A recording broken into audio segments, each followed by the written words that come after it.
I need to end in there something, because apparently this StreamYard wants to act up. And maybe it's just my laptop. I don't know, but clean some things out. Hopefully it works. But spend $50 on StreamYard when it don't work? No, no. So anyway, if you're just now coming in, early voting is in 2 days, which is on a Tuesday. And we're discussing primarily who are you voting for? Who tickles your funny bone a little bit, right? So I would often say, but because of the debate that they had was kind of like, smash it. Hey, Trish. The debate that they had was kind of trash, but I would say, I don't know how many debates Jasmine has necessarily been on. I mean, it was kind of iffy. It was kind of funny. And then she got right back on track once she got comfortable. With James Tallarico, he's the typical Republican. I mean, he's just explaining away, and I don't see. I need a dog. I need a dog that's going to tell these people what's up. Even though this is a political thing, and normally I don't do political things because they don't believe in political things. They don't believe what's real. But I'm giving it a shot. I'm giving it an opportunity. And I do believe that this woman has the it factor. And for those who don't know what the it factor is, let me explain to you what the it factor looks like. Dr. Khalil Muhammad, she will never be that, but she's way better than Obama. She's way better than Obama, in my opinion. But let me not go into a tangent because I want to play a particular video for what I was playing earlier until goddamn StreamYard started just oozing out on me. It really starting to piss me off how these motherfuckers charge. It's all around is starting to get ridiculous. All around. And this is why I say we need nerds. We need nerds that know how to form, who know how to create, who know how to form some type of technology, some type of app strictly for us. And then strictly, you don't have to be demonetized. You don't have to go through all the scenarios and all this and all that. You don't have to necessarily use AI, because I don't use AI a lot. I don't necessarily like to use AI, but again, I know you're going to tell me, but you got a phone, you got a smartphone. I get it. I totally get it. You got a PlayStation. I get it. But I control that. I control what is here. This ain't Terminator. But never mind that. I'm just off focus. Because some people, the reason why I'm so off focus and off centered, because I hear some of the most damning things from people. For example, the children who are getting kidnapped, who are being trafficked, and who are being eaten by these damnable people. Yes, I said damnable people. They're justifying this and they're saying, well, this was 30, 40 years ago, and Trump is a changed man. Trump is a demon. You see thousands and thousands of pictures going in and out online all the time. Of it. What is he doing butt naked around some children? and you justifying this shit. Just bow your heads in shame, and hopefully some dragon or some snake grab you from the ground and just snatch your fucking heads off, because all of you are disgusting. Those who still justify that no matter what Trump did 30, 40, 50 years, really doesn't matter. As long as he does right by the country, as long as I get those tax breaks, as long as I get my money, I am good with Trump. Even though he has great women, great young women, great older women, is a 34, what is it? He's evicted 34 freaking times, about to be 35 once he gets impeached. Throw him underneath the jail. A rapist, a sadist, all these things. Oh, and not to mention he does owe some money here in Vegas. Here in Vegas, he owes people money here in Vegas. But let me not bore you to death. And like $300 million over there. Number one supporter of Israel. This is the senator of Texas. Just like you're able to call out somebody being ignorant of the policymaking process, a lot of y'all are ignorant of international relations, and you don't understand that when Senator... I know. What did you say? 30 or 40 minutes? I'm going to try to keep it 30 or 40 minutes, okay? Ted Cruz tells Tucker Carlson on day one, I told myself I want to go to the Senate and be the number one supporter of Israel. This is the senator of Texas. Senator of Texas, United States of America. You see what I'm saying? So what I say is this. What I say is this. Is that I believe that whoever wins the primary in Texas, I'm voting for him against Ken Paxton or whoever the fuck it is. Y'all gonna be mad on the internet. Because whoever wins, I'm gonna let them know whether it's James or Jasmine, your position on Israel is trash. That's what I think. See what I'm saying? Gotta be real. That's what I genuinely think. I feel like the internet of it all. That's why I want to ask you about it, because you live there. Yeah. The internet of it all makes so much stuff so dramatized, and it gets rid of so much of the nuance. Yeah. I feel like it can both be true that both of them are disappointing when it comes to foreign policy and Israel-Palestine, because that's what caused me to tune out from the race. Because I was like, I really wanted to see, maybe we'll have a debate or like some footage, and then let's see if we get starkly different answers.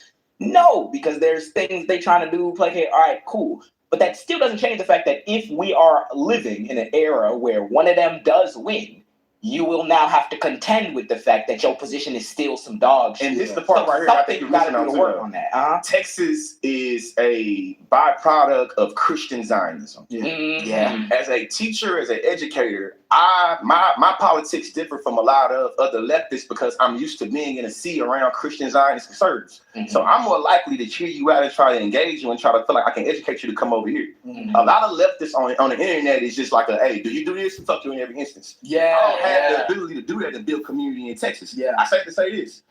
A lot of the debate that happens on the ground is how palatable do you have to be in Texas to be a Democrat and win the state? And that's something that a lot of y'all ain't seeing throughout the country. In Texas, black women too. Moderate. I would argue that in every other place, probably the mythical moderate voter don't exist.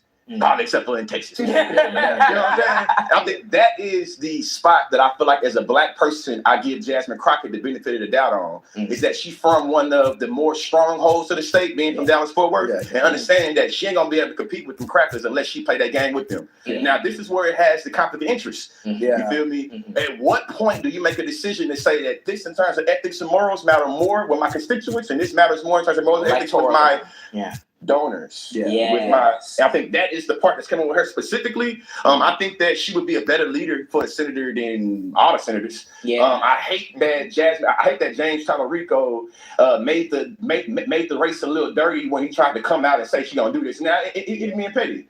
I seen it. Them Israel militaristic strategy waves start coming up out of you. How the fuck you gonna preempt some negative. That's insane. Hey, being real this. At the Crocker team, I rock with y'all. We Texas, y'all not did visit with y'all, but see this.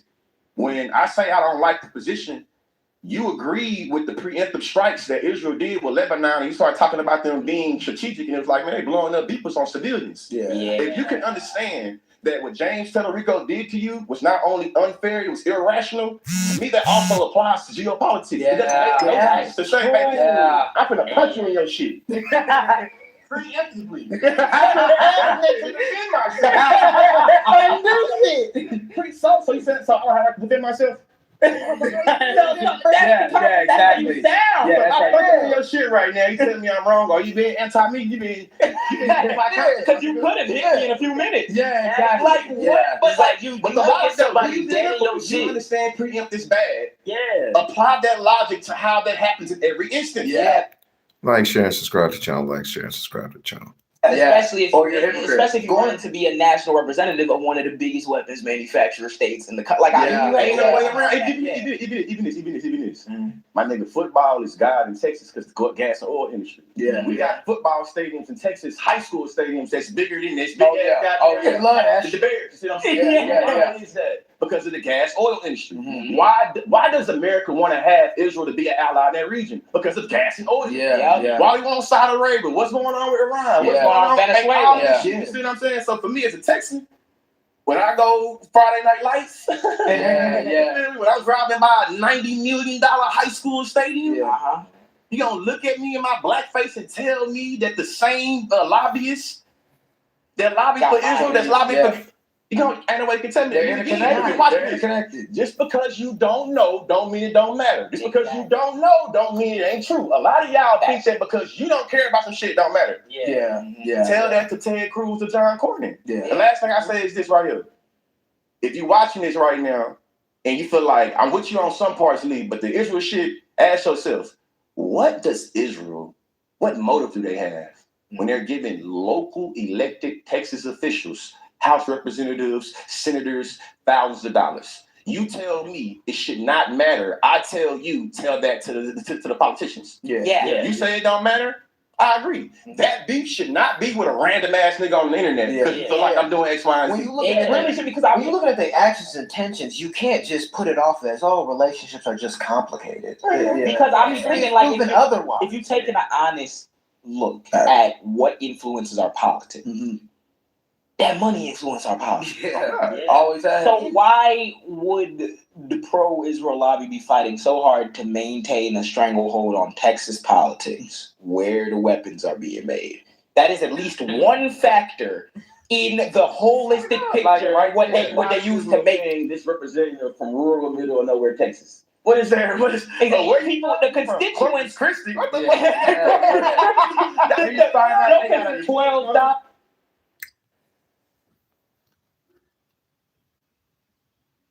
How long was that? That don't matter.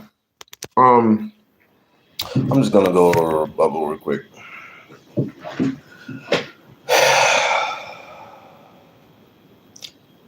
I'm going to try to sum this up.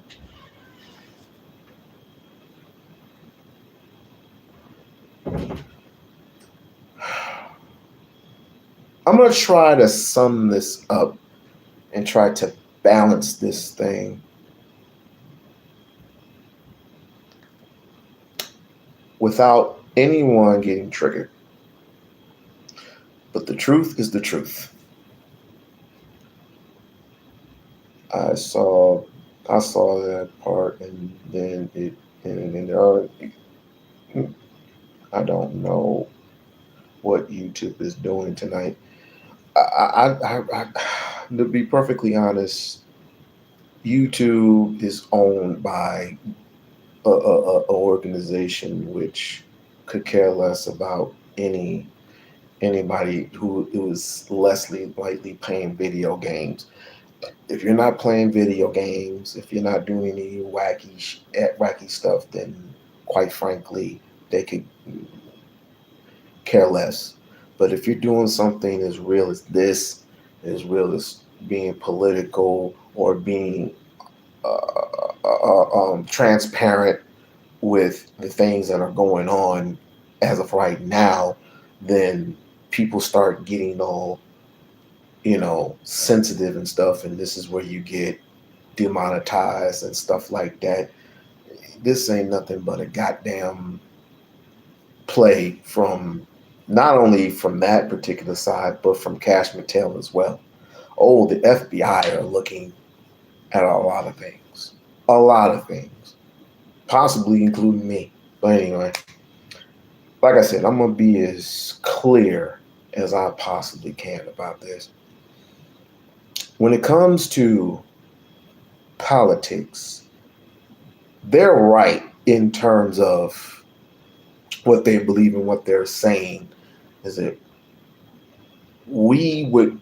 you're expecting these people to fall in line with your logic and with your ideology, and that is not including an entity like Israel or Iran or something like that. None of that's going to happen. Just get it through your thick head. None of that's going to happen, because quite clearly, when you're a politician, you can say no to certain things. You can, but it's not going to get you where you need to be unless people are willing. The people are willing to donate just as much money as someone like Israel or China or Iran for you to come by and be political, I guess. I don't know. But needless to say, they have to do these things. Otherwise, no one is going to contribute to your cause or to your campaign. That's just the bottom line of it. Secondly, I do agree with them when they said, when it comes to things like this, why are you supporting people who are basically killing people on a whim over there? Well, quite frankly, that's what politicians do all the time. And they make promises that they don't keep. But this is the reason why I say, and this is the reason why many people who are activists, they often say, learn how to, when you build a business, learn how to build within and not without. In other words, learn how to build your own, when it comes to distributing goods, learn how to distribute your own shit. Build your shit, distribute your own shit. Make sure that money rotates 8 to 12 times before it leaves your community. This is coming from somebody like Dr. Claude Anderson. And people need to read on Black Labor, White Wealth, and Powernomics, which tells you, and I'm paraphrasing, how to be competitive with your competitors. Point blank, period, end of discussion. And if we were to have this 40, 50 years ago, we would have had our own army. We would have had our own ICE people. We would have had a police station. We would have bought the media. We would have had our own goddamn media. But people want to be selfish, and people want to social immigrate. That's what got us in this mess in the first place. Social immigration. We want to social immigrate with any and everybody just because we want to get along. The Martin Luther King method. This is how we got in trouble in the first place. And now you're seeing, and now we're questioning, what is Jasmine Crockett going to do for us? Who is us? No, I'm not saying that Jasmine doesn't see or hear Black people saying these things, what these guys are saying. She totally sees it. She totally sees it. But when you're in politics, when you are in Congress, when you are a congresswoman, when you are fighting for a seat. Now, mind you, there are many, many important people who have done this exact same thing and thinking that they were going to get away with being righteous. I'm gonna be honest with you. And this is just a Senate seat. I don't know how much of importance a senator is versus the White House, because we're talking about big government. We're not talking your locals or anything. I can go right now and talk to Susie Lee because she's in Congress. Susie Lee, she is third of our district. Well, I'm fourth, but she's from the third district. But I can absolutely talk to her. It is a big damn difference between your local and then there's government. You don't have to necessarily vote for big government. You don't have to, because as of right now, both sides are iffy. Both sides are very, very triggering, because both sides are even responsible for what's out now. What's out right now. And of course, you're going to have dumbasses all day saying Trump, Trump, Trump all day. Trump this, Trump that. So you're an advocate for murder. You're an advocate for rape and molestation. You're an advocate for cannibalism. And whatever comes to you, it's going to come back. It's going to come right to you. I didn't vote for that. I didn't vote for Biden. I didn't vote for that racist bastard. I didn't vote for that racist bastard. But people are gonna do what they do because they think that it's not gonna affect them. It will. In the end, it will. It will. It will. So what I'm saying is, Jasmine has a lot to deal with. And on top of that, still being in the Senate, still being in Congress, dealing with all these yahoos, and nobody gets indicted. Nobody gets indicted. No one is held responsibly. Why are we having these witness meetings? Why are we having these meetings? Why did Pam Bondi waste her time sitting there and getting yelled at for something that she's responsible for? Just as nothing has been getting done. Nothing. Absolutely nothing has been getting done. And no one is getting indicted. Nothing. Just like what the guy asked him. Has anyone been indicted under the Trump administration? And she goes off on a tangent about the stock exchange. What does the stock exchange have to, I don't know. So Jasmine is going to have a lot to deal with. And being, she's a part of the Black community. I get all that. But again, it goes back to what I stated. Unless she's an activist, unless she decides to go and do a 180, that's what you're going to expect. But me, I just hope and pray. This is just me. It's coming from me. I hope and pray for better coming from her. I don't see it from James Tallarico. I don't see it. Because he to me, he looks like he is a Republican and not a Democrat. But that's just me. Sorry for the thing from earlier. StreamYard is acting retarded right now.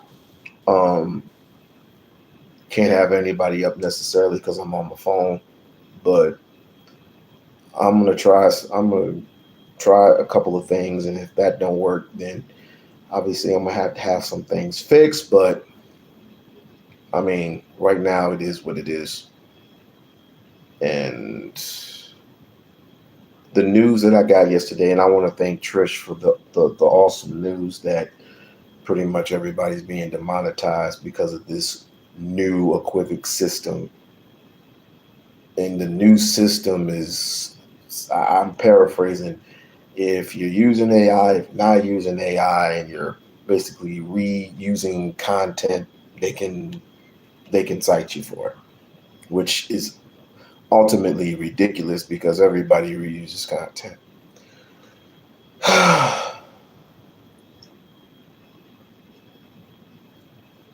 I just blame Joe Biden for being dumb. And he also had everything to do with, your reparations not being, but that's a whole different story in itself. I just need to know from you all, who do you side with mostly? Do you side with Jasmine? Or do you side with James Tallarico? If you think James Tallarico will be the perfect candidate for this Senate seat, and if you see him doing the right things by holding these people accountable, then by all means, as long as that seat turns blue, right? But if you think Jasmine Crockett is a little bit more experienced in these things, and plus, you got the fighting dog all day with her, and she's going to raise Cain. But let me tell you something about this, and this is true coming from me, and hopefully nobody gets sensitive about this. She is a woman. She is a woman, and she needs to be protected. James is too soft with me. Jasmine needs to be protected, but she also needs to be held accountable. If she wins, these policies need to be for real. When she writes new policies, they need to be for real and do what you say you was going to do. All right? Let's get into it. 1,000-square-foot warehouse out there. Exactly. Your constituents got to be ferried 2 hours to go to a hospital. Yeah. Gang, if you telling me that there could not be a shift in priorities, then I just don't agree with you. It has to be $4 billion. $1.4 billion. My state last year to that state over there, $1.4 billion. I would encourage y'all to go look at Chicago and Illinois to see what they've given. Yes. I wonder how much. People watch this.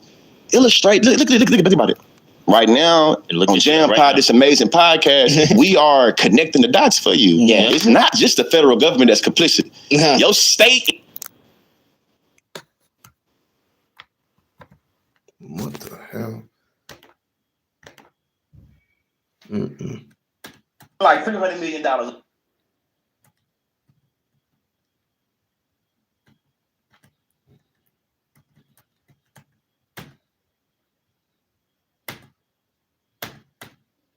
My God.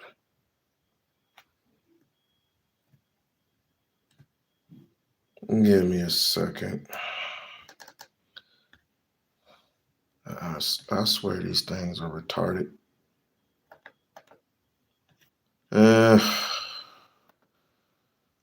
Like, share, and subscribe. Like, share, and subscribe. These goddamn things are fucking retarded. What I need to do is I need to grab a PC. This is tiresome. All right, here we go.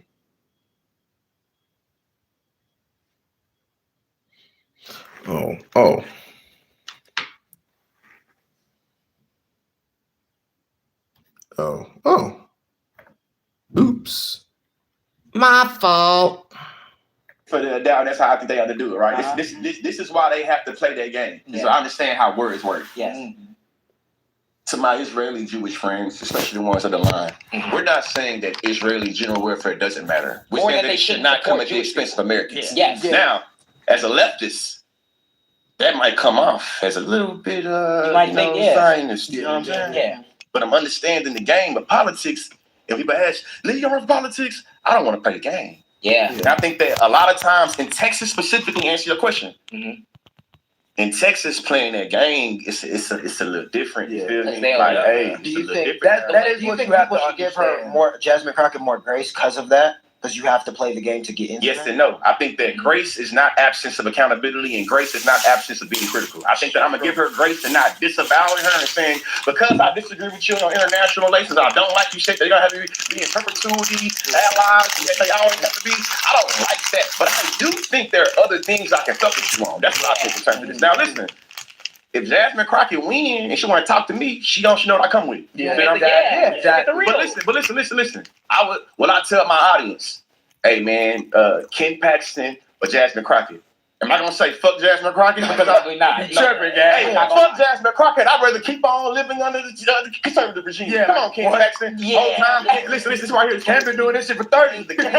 And playing the game though. Yep. Who do you think more likely to listen to us when it comes to weapons embargo? Ken Paxton or Jasmine Crockett? Exactly. Jasmine Crockett. It's the part of it. To me, this is the part that my fellow leftists to me just be like, God damn, keep game.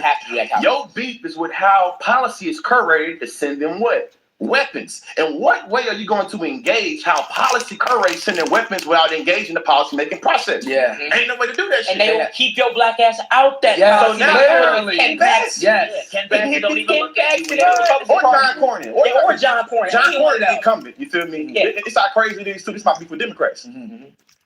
Down in Texas. They believe that John Cornyn ain't right enough. They believe he ain't radical enough. Yup. So Ken Paxton has only entered the race to say the incumbent is not MAGA enough. The same Democrats that tell us they have to be moderate, they are going more moderate, going more right. So on the right side, they going more radical. Yeah. And we trying to court the moderate. And we That's what my thing is. So I understand. I understand because that's my beef. And that's Texas, y'all. Yes, that's how we got into this presidential, by the way. Like, we was telling y'all niggas, hey, bro, greater the two evils. And niggas was like, Hillary did this. And then we had the first term. Then we was like, all right, we had one term with him. America is evil. America is evil. America is imperialism. There's no way for you to participate in America without you engaging in the evil genocide. If you think that you're a fucking utopia, you think that the local is immune from, you're fucking stupid. Get in the office and immediately be like, all right, we're not gonna support this. But my thing is, that's issue. What the American people would want you to do, but at the same time, that's my issue with the Democratic Party.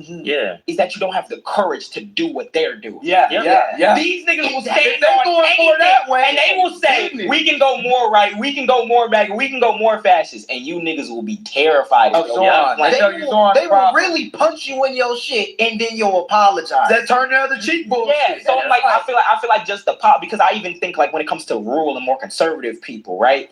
I even be seeing this because we see like the little overlap that they'll have between like a Bernie or like a representation of leftist politics. When you speak to those people, right?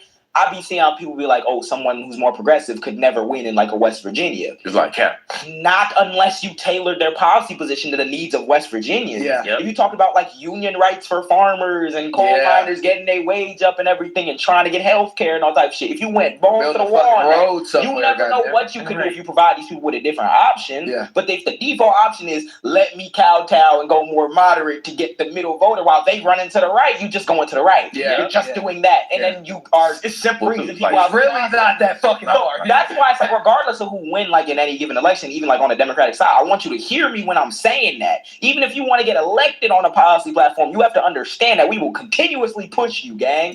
This is not like you just sit there and you good because they want to. That's the point of being in these seats. It's to be continuously pushed. It's for your fucking rhetoric to change, whatever it is, based off your constituents to beat the moment. No, your constituents is supposed to always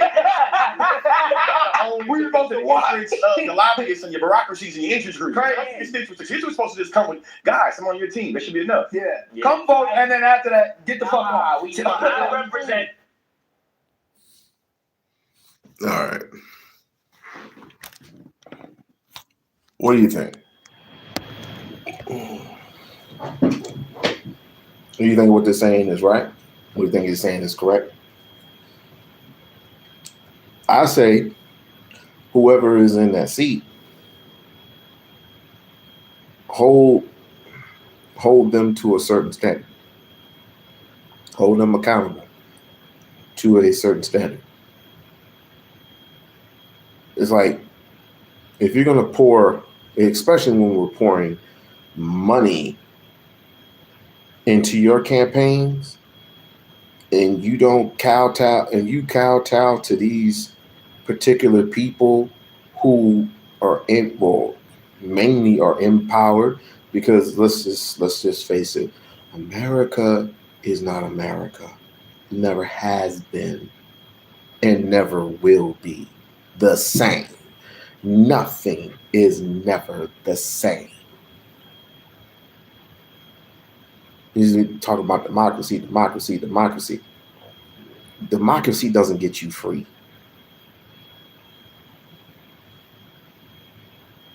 They are nearly using you for it's basically mind control.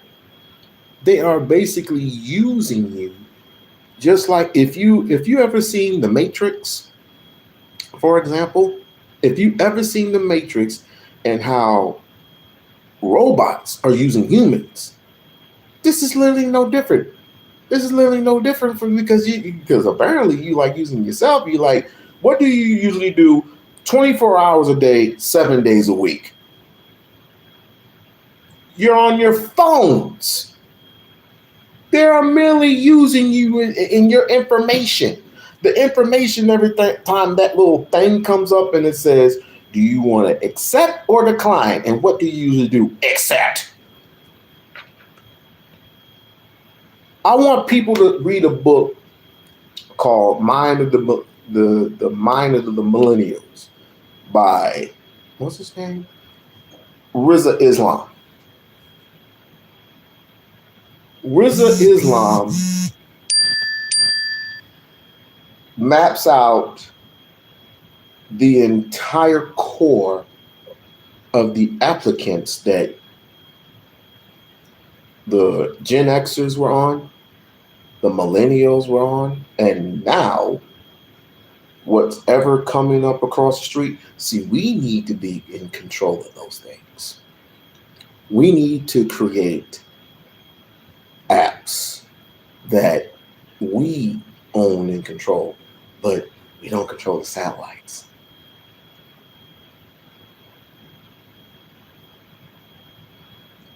These people have the right idea and the right attitude. But again, I'm going to say this, and I'm going to say this so people will understand. They're politicians for a reason. And even though she doesn't take money from Paxton or whoever, she doesn't take any money from Paxton. She takes money from somebody. It's not just from us. It's not just from Hispanics. It's not just from these white folks. It's from somebody.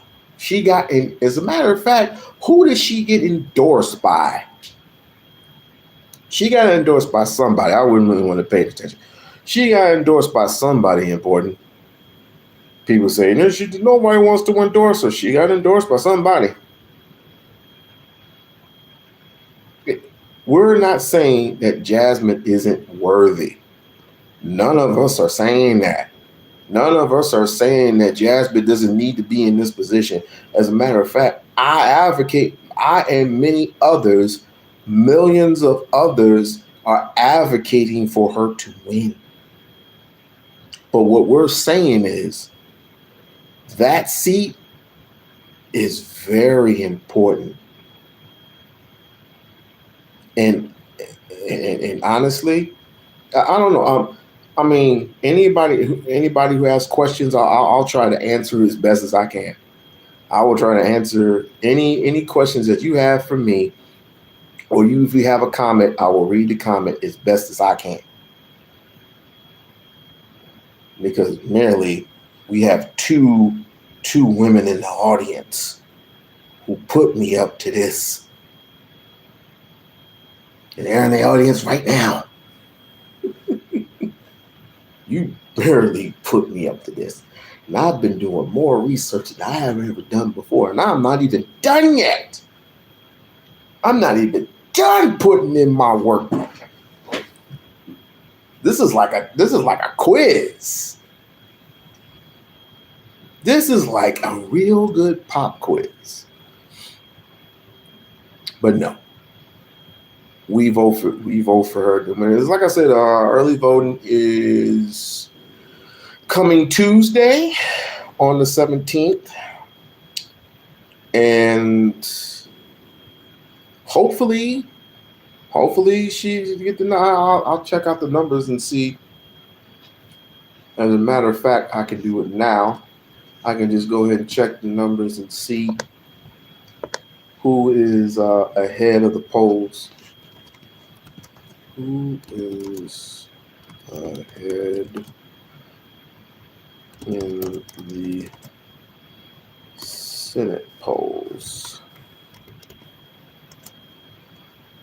Polls in Texas. Who is ahead, ladies and gentlemen? And it's coming from the New York Times. Why does everybody hate the New York Times, by the way? Why does everybody hate the New York Times? It said that Crockett is up by 8. Crockett is up by 8%. The Republicans have the low numbers. I'm not worried about any of these old hags from the Republicans. What I am worried about is the hat. What I am worried about is the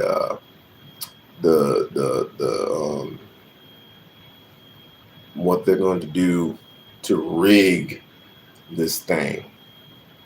Because apparently they don't want a woman in office anyway, which is a bunch of bullshit. It's bullshit anyway. So, in the University of Texas Hobby School of Public Affairs, she is up by 8 points.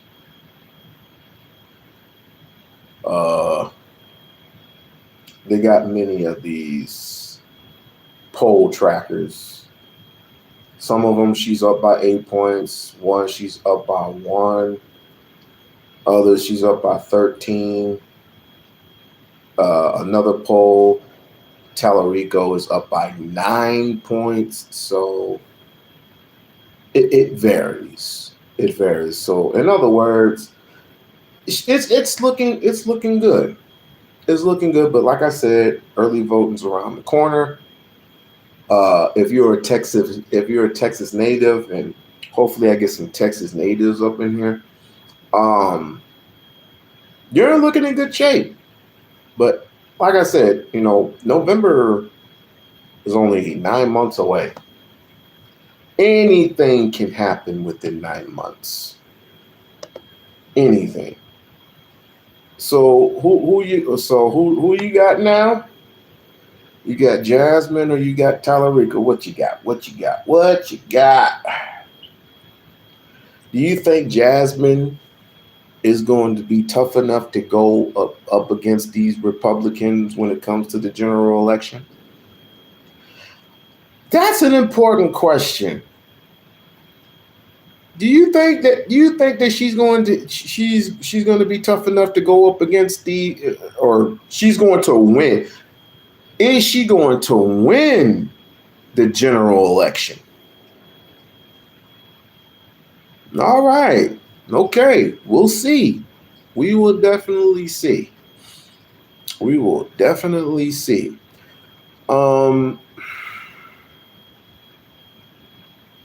Switching gears a little bit, we'll go back to the whole Jasmine and Tallarico thing a little later. Pam Bunny said something, and while I was on IG and I was looking through, and I sent something to you vis-a-vis Lisa Carter. I sent something to you. Hopefully you got it. If you didn't get it, that means it was erased. So what had happened was, while I was searching all through the internet, and of course everyone and their mama is releasing their version of the Epstein files all over the place, and all of it just looks sinister. This guy is just wicked. And of course they went up to the island. It wouldn't open up. I wonder why.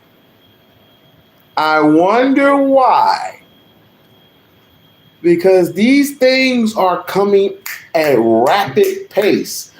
Because apparently, and it all goes back to that damn hearing. Or it might be earlier than that, but it all goes back to the hearing, and she won't answer straight, direct questions. We all know what it is now. We all know what it is. And I'm not surprised. I'm not surprised at all. But thank God for smart nerds on the internet. Because these things are not that hard to track. But if you go to the DOG, they have mostly everything. It's just that it's been adapted. You can't see nothing. It's just, I mean, we all know that Jeff, Mr. Epstein flew some girl out to Miami, went from Michigan to Miami, Florida, to get picked out, and ultimately he has some girls that to recruit other young girls. We all know all that. We know all that. What you don't know, what Pam Bondi is covering up, is what was underneath his house, what was underneath that island. And some of it was scary, some of it was disgusting, some of it I was like, I already knew. I basically knew what the disgusting features that they had in this. Some of that shit made me want to throw up. I mean, we're talking underground basements with dungeons and a couple of torture chambers, girls screaming, children screaming. And Pam is covering up for this. Pam did a whole 360. Pam is literally, I want to say, responsible for what happened to those girls. I'm saying that, and I will say that to her face. Like, you are literally responsible for what happened to those girls. She wouldn't even look at the girls. She wouldn't even look at the survivors that were there. But instead, what was important to her was money. I wonder how much money she's getting paid. I think she's getting extra money because remind me of the salary these people are getting paid. I mean, what is it, like 32? Was like she getting paid salary or something like that? Salaries, it's like, what, $125 a year? $125,000 a year? Good luck. Good luck with the impeachment. If they're not indicting anyone, no one's getting impeached. No one's getting impeached. No one's doing anything right now because we're under government law. We're under Trump has literally opened up what I would call the fifth seal. And if you are Bible thumpers, you know what the fifth seal was. Not the fifth seal, I'm sorry. The third seal. He has opened up the third seal, which means get rid of any and everybody who has done me wrong.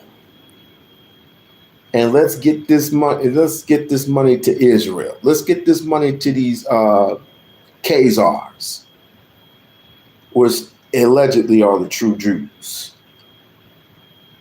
Let's get this money to the Khazars. Did you see the look on Trump's face? Oh, I can't find that video anymore. But the look on Trump's face when he came face to face with the czars,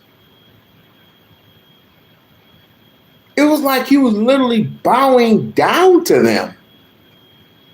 Literally bowing down to them. Trump has never been under the impression of, he has never had the impression of me to bow down to anybody. Although he wouldn't bust a grapefruit in a fight, he would put two motherfuckers in front of him and say, go on, and he would just throw his coat at people and he's like, yeah, you go get him.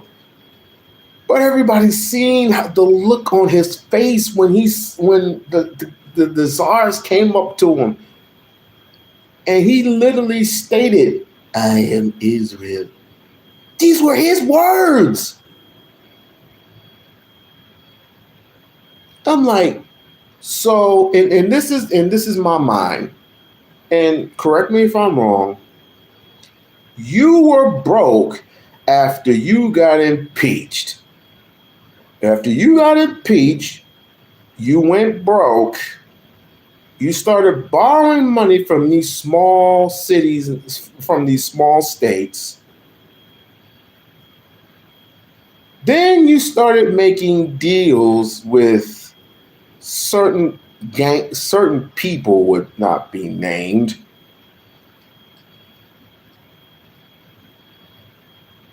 Then they put you in the seat again.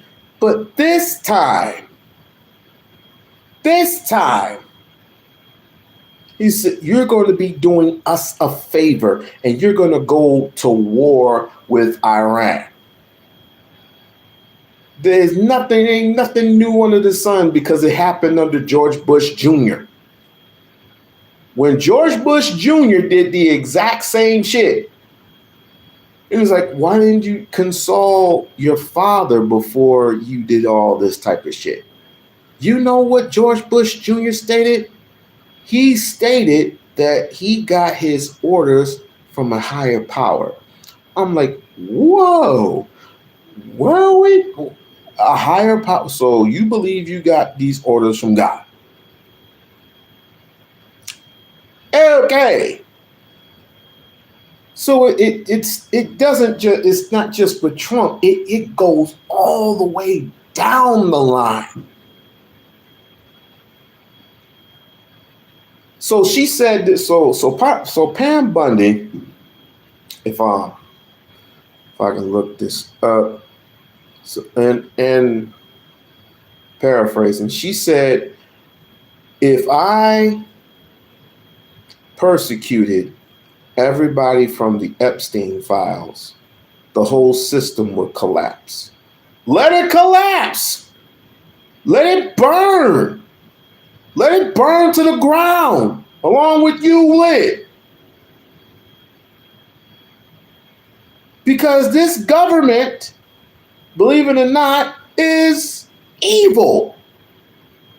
But a different branches of government, we need to start thinking. We need to start over.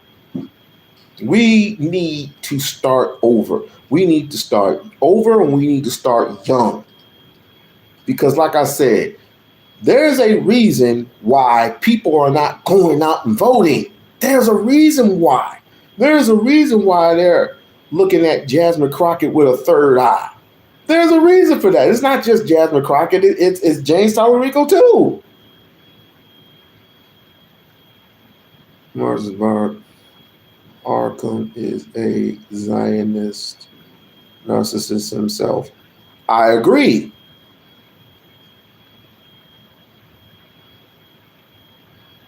Why do people think that? Why do people think that people are not being arrested right now? Because if you arrest people and stop them making money, it stops the whole system from flowing the way they want to flow, including trafficking, child trafficking, which is a very profitable thing here in the United States and in other countries, because they're trading back and forth. They're just now putting this out there. And I think it's all because of Elon, and I'm not sure, but all of this shit is out there. $25 billion for Zionists in a year, because of it's obviously because of the weapon system. It's obviously because of the weapons.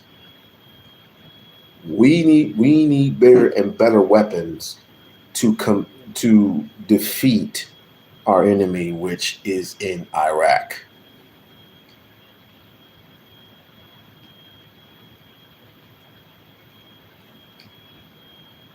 We're not a big enough. We are powerful. We're a powerful force. Don't get me wrong, but we can't attend with Iraq. Not right now.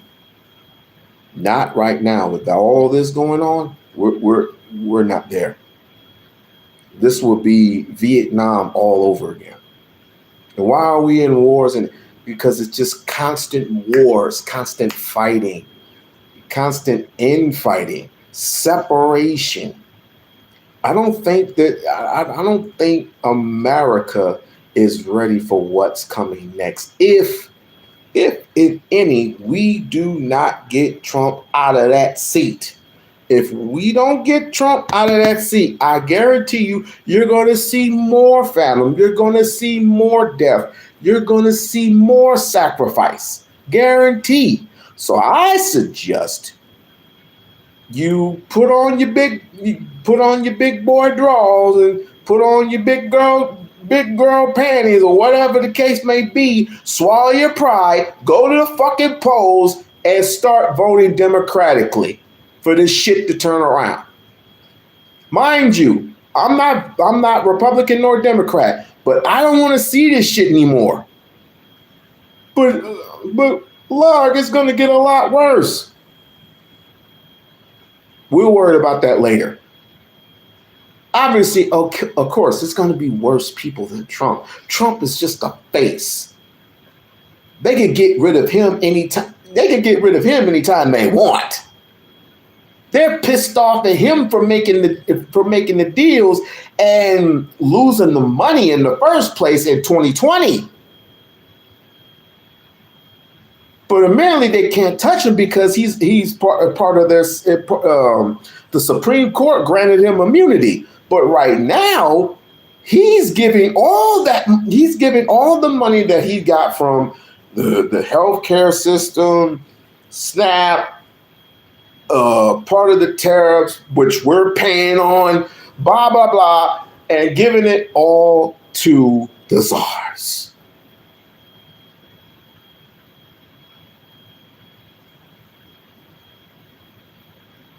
We need to be careful, because each and every single time these files get worse and worse and worse. You can do a lot of workers. You don't get Trump out of there. There's a lot of workers. You don't get Trump out of there and his little freaky. Yeah, I hear what you're saying. Yeah, they caught him. They caught him out there freaking, and getting butt naked with these girls. It's just, and of course, the beauty pageant that he developed he made himself, no men around.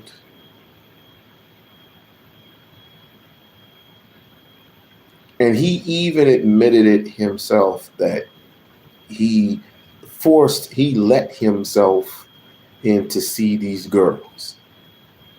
Some odd years later, you see him parading around with a little girl.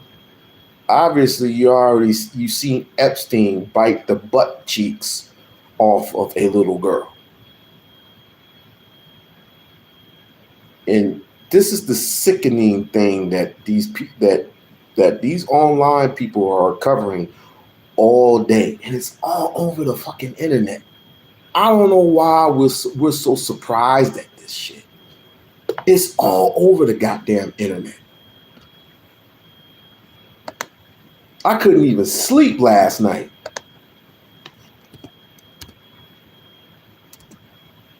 I have to tell you, I literally could not sleep last night because of all this horse shit that's going on the internet. I couldn't sleep.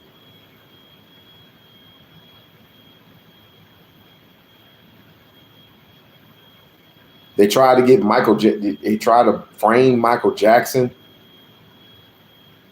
Michael Jackson blew the whistle on all these things that are going on. And apparently this is one of the reasons why they murdered him too. Because he knew too much.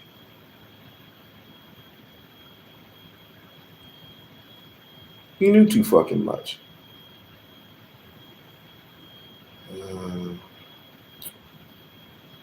Usually,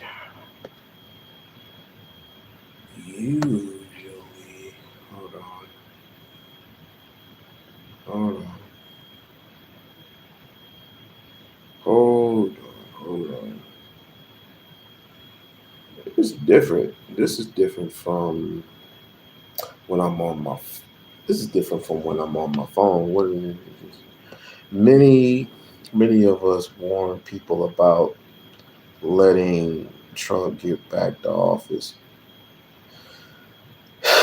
Yeah, but people want it better.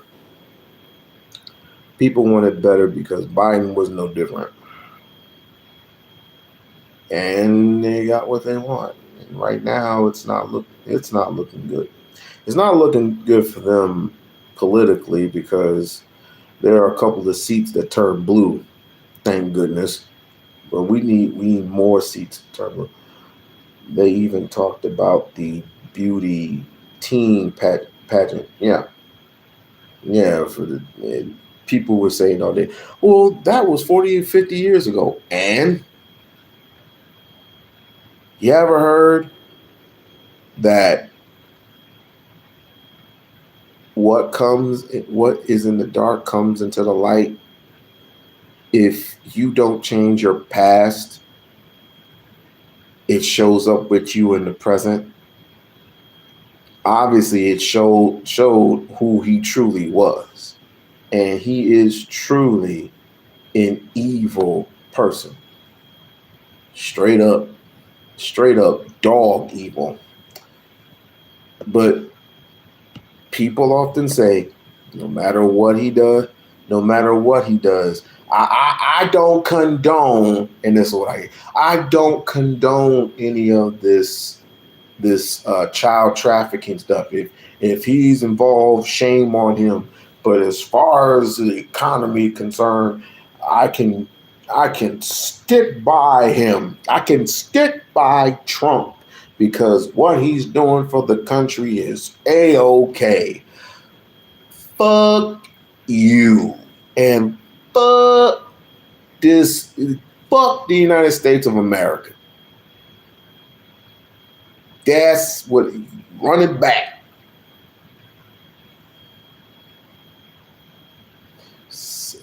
Just sick. Oh, they do not want better. No one voted for Trump for a better life. Yes, they did. Yes, they did. They even said it. Trump is gonna shrinking down this economy, the size, and he's gonna shorten the gas prices. Everybody's talking about gas prices. Food is gonna, food prices is gonna go down. This is gonna go down. Blah blah blah blah blah blah blah. And in shorts, I will give you $2,000 for your troubles because we're gonna put up tariffs and we're gonna have them get America to where it used to be.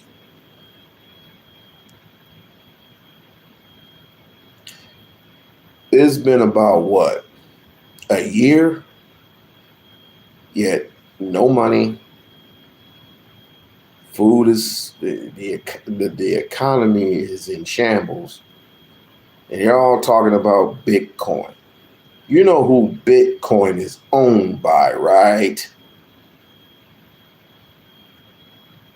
You're all talking. He's talking about the stock exchange. How the stock exchange is better under Trump. No, it isn't. It ain't no different from when it was under Biden. Stop. It's just no different. No fucking different. He ain't even focused on that. And each and every time he gets on that podium, why does everybody kowtow to him? Why is everybody so scared of him? It's like he looks in different directions and they quiver. I never seen anybody quiver like that in my life. Yeah, these people, every time he speaks on these podiums, number one, he can't stay awake. And number two, wonder why he probably has bad hygiene and weighs a ton, and all probably because of them burgers he's been eating. And what are those burgers made out of? I rest my case. I don't want to skip too many. You can't hide her. You can't hide her economy. Who's her? You can't hide her economy was growing. Look at all the new jobs, bro. What new jobs? That tells somebody to be good enough. Common sense. What jobs? What new jobs? Why would you let go? Talk about common sense. This is some dumbass logic. Why would you let go of folks just to create a new job? Why would you bring Asian immigrants into the country, and you're trying to kick out other immigrants who are making far way more money for this account, or helping the economy make money by building their own establishment and taxing it to the government, which made it even more richer for America to strive and thrive over. Why would you kick them out but bring these people in? Make it make sense.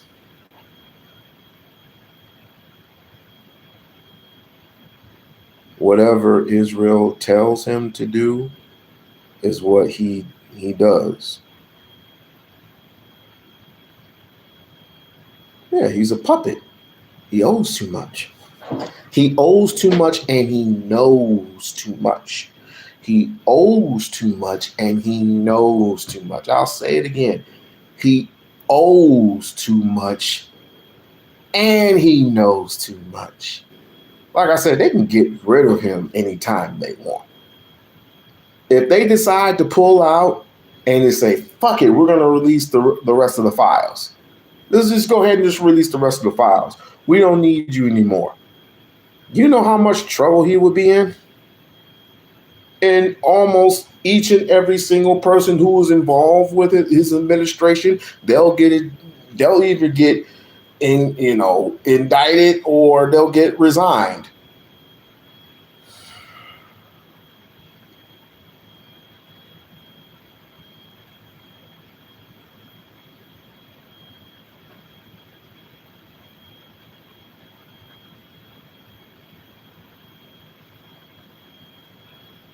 Lisa, everything that Biden has done, people from that particular side will blame him for any and everything. And I'm not saying he's a great person. He's not a great person at all. But why is everybody so choosy? Everybody's so picky. Everybody's so picky and choosy nowadays. It's like, well, Biden did this and Biden did that. Biden's not in office. Biden had an early out because of his condition.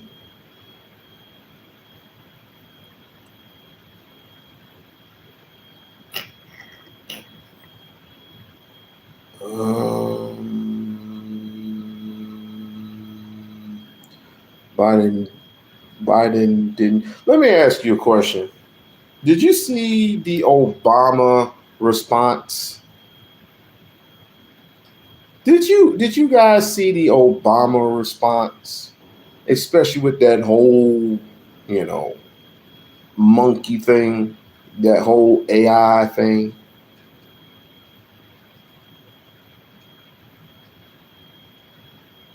All this, I don't call it a big deal. You know why? Here's why I don't call it a big deal. I don't call it a big deal because you would expect bigotry from a bigoted person. That's not my issue.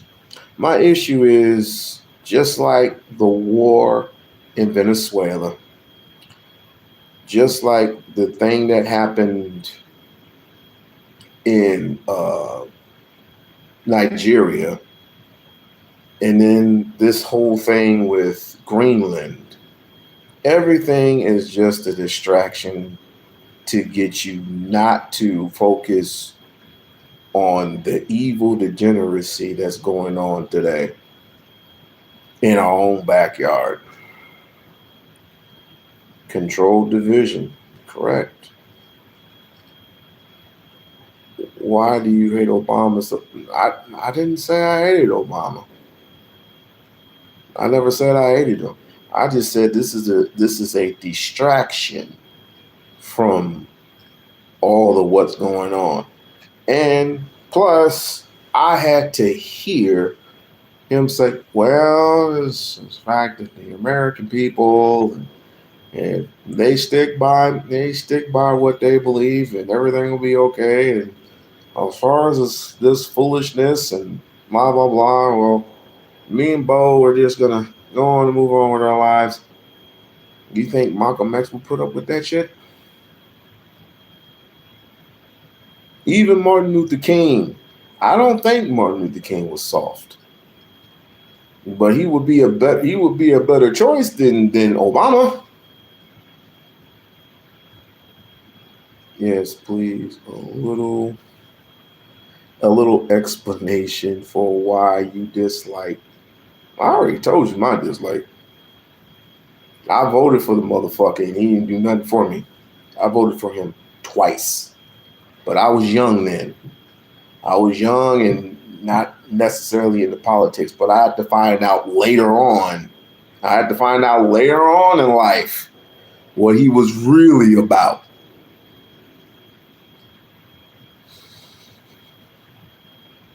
It's like, why you hate Obama so much? Here they go. Why you hate Obama so much? Why do you hate Obama?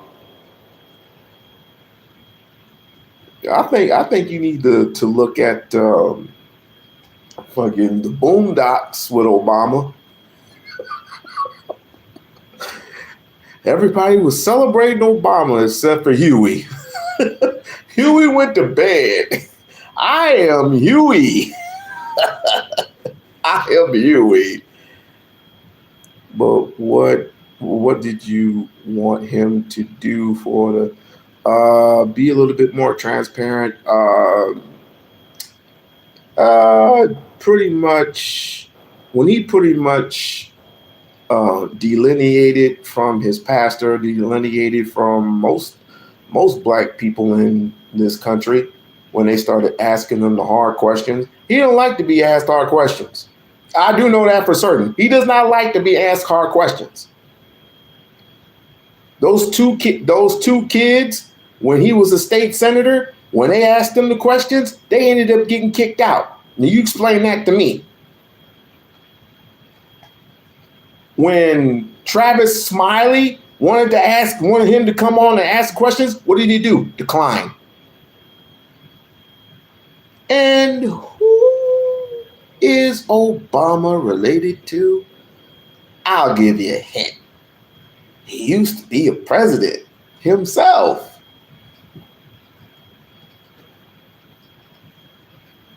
What was the hard question? What are you going to do for black people in America? What are you specifically going to do for us? These were, mind you, these were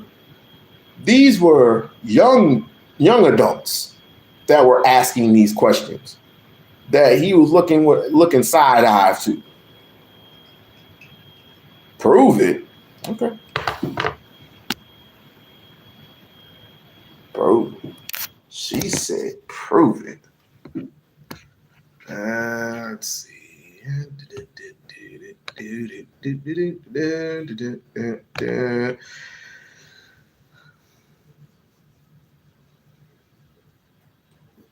Good question. What did he do for black people? That is a great question. What did he do for black people? Everybody's going to this horizontal thing. No, I want vertical. Let me look at it and see. Black kids getting kicked out of rally.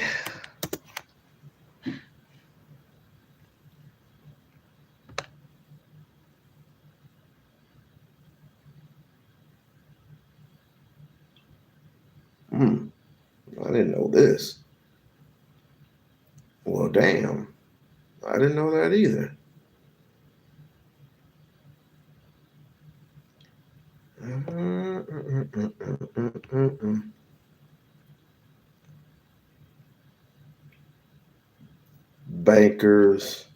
Bankers and EOs loved CEOs loved Obama? Yeah, so do criminals. Yeah, so do criminals. Who are most of the bankers over? Oh, I almost forgot about this. Obama gets shut down by black supporters.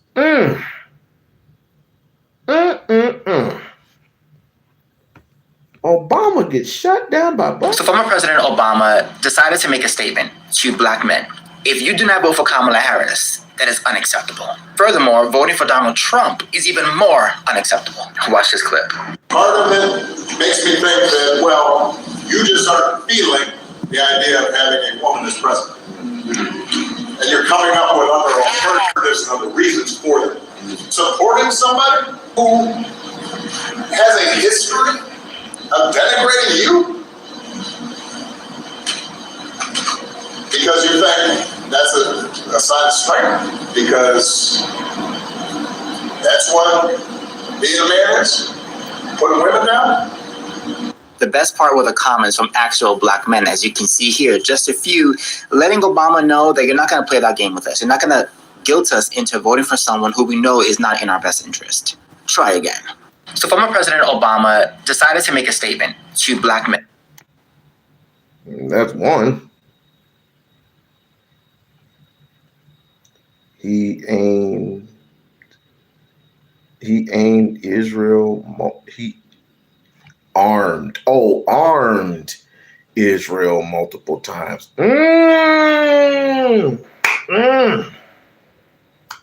So he was a part of that. He was a part of that, giving weapons away to Israel too. Ooh, not just that, but that doesn't prove what he said.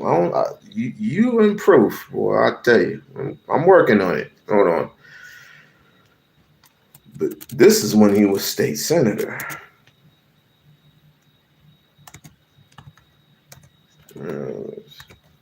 My kicks.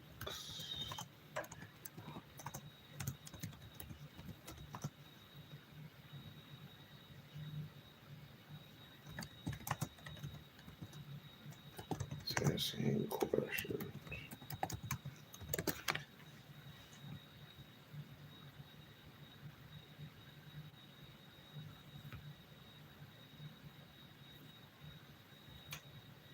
Not lecturing.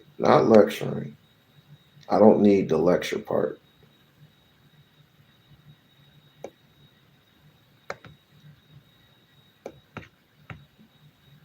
I do not need the lecture part. If I find it, I'll send it to you. If I find it, I will definitely send it to you. But this is when he was state senator. He ended up kicking a black person. Why y'all like Obama so much? What's so important about Obama? The man did absolutely nothing for his community. Nothing. Nada. Zit. Zilch. Nothing that they can count on.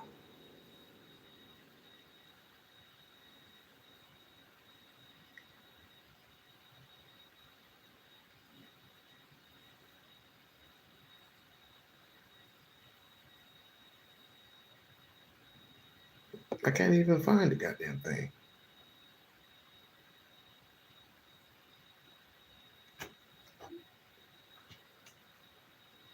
Youth into okay. Let's read this. What Obama did, because everybody has this horizontal thing about it. Education, youth, just he increased the maximum Pell Grants. Did he build infrastructure? That's all I need to know. Did he build infrastructure? You're gonna not listen to the community, but then again, when it influences you. My brother's keeper. No. These are all horizontal issues. If that is important to you, cool. But what about what they call it, the trench coat mafia from back in the day? How come those people existed? Because you took away the jobs that mainly black young kids had desire for, and they were free.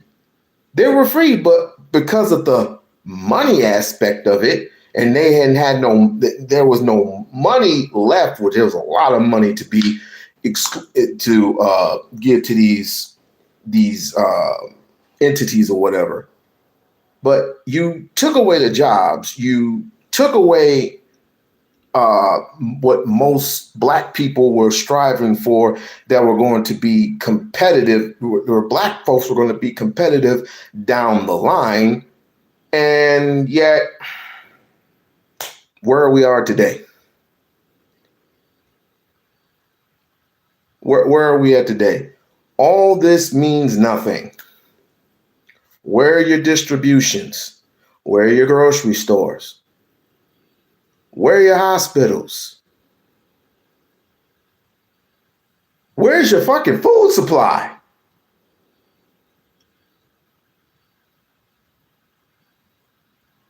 Where is our community? Where is our form community in form of Chinatown, in form of Asia Town? How come all these black groups wanted Obama to come and speak to him and he declined? Where was all that about? Why didn't he do that? Why didn't he come and see these people? He bailed out banks, white banks that did not have our name on them. Again, what did he do specifically for black people? Specifically for black people. Systematically for black people.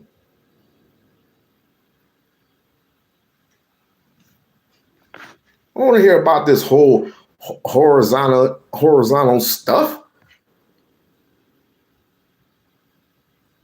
I want to hear what the people think about Obama. 0%. Thank you.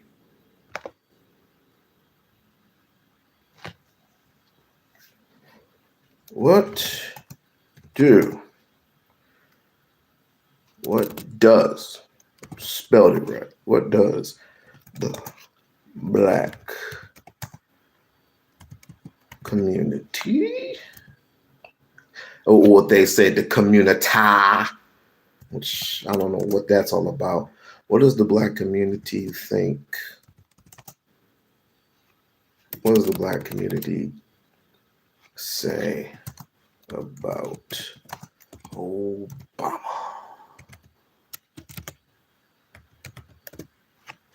What does the black community think about Obama? No, I don't want to hear from Jason Fatlock. No, I do not want to hear from Jason Fatlock. And I do not call out. Oh, snap. Reporting live from Hypers Club in Atlanta for Comedy Hype News, I'm Symphony.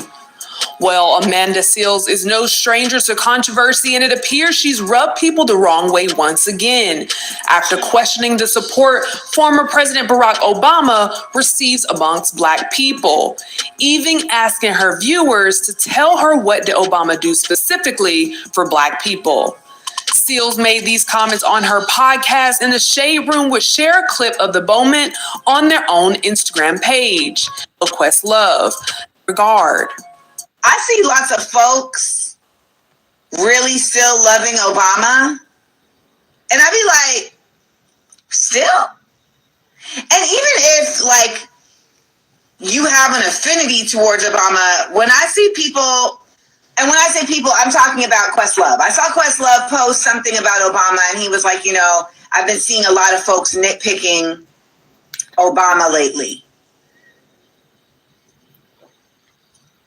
And then I went to unfollow him, but he had already unfollowed me. So I don't know how at this point in this time people are still calling, you know, like a friend of mine still like, but Obama and Michelle are my forever FLOTUS. And I'm like, why? Things like Obama did more specifically for us. Please tell me, what did Obama do specifically for Black people? Please, somebody tell me. Somebody tell me. No, she almost broke her microphone for that. Ain't nobody gonna do anything for us except for us.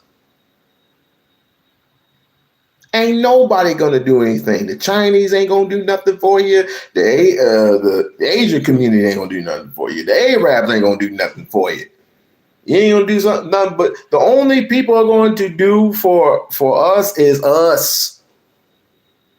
But you are too divisive. You are too separated from each other because you don't have an identity. Number one, you don't have the clout, or you really don't have the patience. Number two, and number three, well, obviously the grass is greener on the other side of the bridge. This is the reason why we're stuck where we are. Said the exact same thing. I don't want to hear nothing about, no disrespect, partner, but I could give a damn less about Charleston White and this bullshit. I don't want to hear nothing about no goddamn Charleston White. Charleston White ain't nothing but a grifter, a hustler, a heckler. All right? Everywhere he goes, he pays more attention to himself more than anything. I'm sorry. I mean, no disrespect, but Charleston White is excluded from my chat because he has nothing of substance for me. Nothing. I appreciate what he did then, but then realize what's not working for you. You'll take steps. You'll take higher steps necessarily to please you and please your pocketbook. I mean, I'm sorry. People thought that Tariq Nasheed was going to do something. Damn that.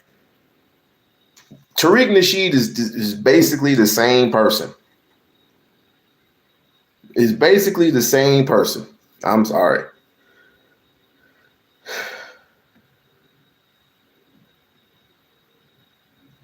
Leave all large American cities.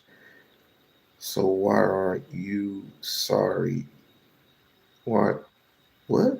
So why aren't you sorry you voted for him? Yeah, I was naive and I was dumb.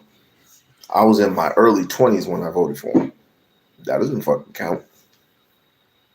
I didn't even know what the fuck. I just looked at him and said, he's black. Let's vote for him. I was one of those. Until the person that you don't like show me who he truly was. The person that you don't like, and I used to talk about all the time, we all know who his name is, showed me the light and showed me the vision of who truly Barry Soweto, aka Obama, really was. The island boy. And no, he was not born in Chicago. Please. Obama was a great orator. He inspired many people with his presence, but that does not avail him of critique and talking about his bad choices and policies. Inspired them to do what?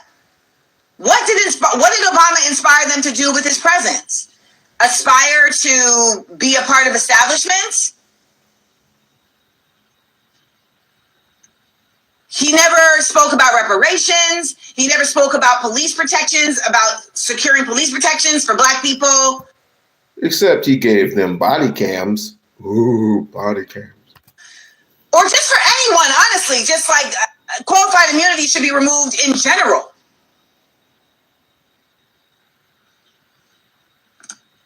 He said we couldn't have Medicare for all because the insurance companies provide jobs. Like, what are we, like, at some point, your politics has to come beyond identity. And that is what so many of us are stuck in.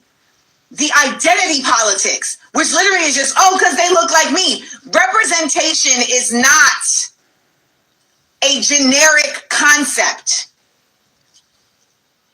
So should we be proud that Clarence Thomas is on the Supreme Court? Should we? Seals wouldn't stop. Is reparations what you want from him? I could care less now. I could care less. Because you're not going to get it. You're not going to get again, I don't know if we're listening or just skipping past everything that I said. You don't have anything to negotiate with. You don't have an identity. You don't have anything. What do you have of substance? You don't have a Pacific lawyer. And this is what I tell FBAs. Where's your lawyer? Where's your representative? in order to get something of that, and you can't even figure out a number per capita to even get, and even if you do get reparations, it's just going to go right back to the government because we don't have a leader, we don't have a plan, we don't have anything of substance. What do? We can't even. I can't even give you $5, and you can't, or you just waiting for me to pay you back, or excuse me, I can't. It's like I said, give me $5. I said, okay, and then you'll be calling me back the next day talking about when am I going to get my $5 back? No substance, no plan. This is crazy. And yet we're so stuck on a man who had did absolutely nothing. Even his own wife. Why the fuck do you get challenged by a white woman and you go,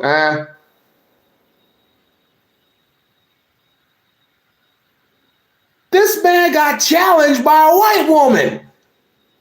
And I'm supposed to be down with that?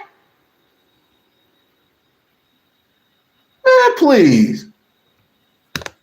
There, but would go on to criticize Obama. She hears many condemn comments, and for him, when their social media doing much for the Black community, calls her to respond via Instagram Live. The Protection Bureau, the Home Affordable Modification Program, just to name it. Where is the Affordable Care Act now?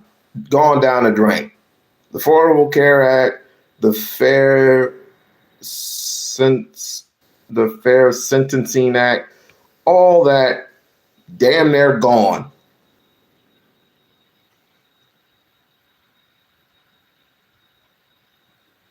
I wouldn't call it necessarily that. I wouldn't call it victim mentality. I would call it brain freezing. Everybody has a fucking closed mind. It's like, why does everybody love Obama so much? He's a puppet. He's a fucking puppet. He's a puppet like that guy, like that guy, like that guy, like that guy, like that guy. That's why I said his second term, I said, I'm done.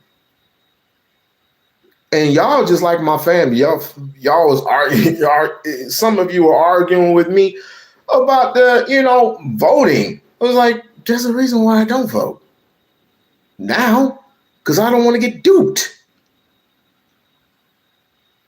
I don't want to get duped. Both parties have been campaigning on the same issues for 50 years. Thank you. So it doesn't matter what face you put in there. It ain't gonna do shit for you. The tax credit. What does that do for you long term? Nothing. It gives you the right to exist in this country where white supremacists rule globally. It gives the Affordable Care, the Affordable Care Act, the Fair Sentencing Act, the Civil Rights Act. It gives you a right to exist. And now that Trump is in office, you clearly see that he wants to erase Black people from the face of the earth. But if we were to come together and put aside our differences without big government, obviously we will have been somewhere by now, but you have an identity crisis, so. A few. Now, Obama not doing much for the Black community while he was in office has been a talking point for quite some time. So Seals isn't alone when it comes to this narrative. Still, the backlash she received would cause her to respond via Instagram Live, even mentioning her past request for the Shade Room to not post her. Defending her own comments, she would say, folks who still believe in the sanctity of the presidential office, which I do not. I also saw how the Shade Room does what they do, which in their effort to be a tool of weaponization against Black people, cut and edited up my words. Because they can't show a video of what I'm actually saying. They always have to chop and screw it. They always have to. You know what? Someone said the exact same thing to me the other day. That Obama has no control over the situation. Nonsense. Nonsense. You're the president of the United States of America. You put belt to ass. If you can literally tell, if wait a minute, hold on. Everybody, it's what I'm talking about, picking and choosing. It's okay. It's cool for Donald Trump to stick the middle finger out from people from the Detroit factory. But Obama has to has to have a certain standard. He can't tell these white people back the fuck up. He can't do something which all these communities are fucking starving and all this other shit and fighting wars against each other, when merely he should be the freaking face of acknowledgement and say, hey, look, all of this is not cool. Settle down. Let me see what I can do from here. And build your communities up after 8 years. 8 long years. Nah. In control of everything. Oh, he can control what he does in Israel. He can control what he does in Israel. He can control what he does when Iraq and Iran. But no, nothing here in America. Nothing Black otherwise. And this is the reason why I cringe every time I see his face on the poster right beside Martin Luther King and Malcolm X, and most disrespectfully, the Honorable Marcus Messiah Garvey. Marcus Messiah Garvey would literally spit in that dude's face. You know who beat him you know who beat Obama the last time? A former Black Panther named Bobby Rush. Years ago, before he was even thinking about running, he was still a state senate. Bobby Rush blew his ass out. Pause. But then they come back and they make him a senate for a state race. And then all of a sudden they show him being the face of a product that was dying, which was the United States of America, Dick Gregory. Thank you so much for that name. Thank you. Thank you. Chop and screw it.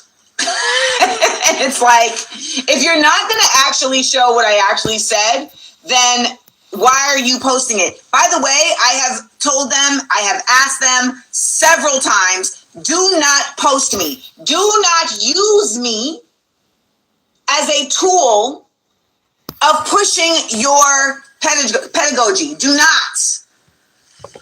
Here's another one.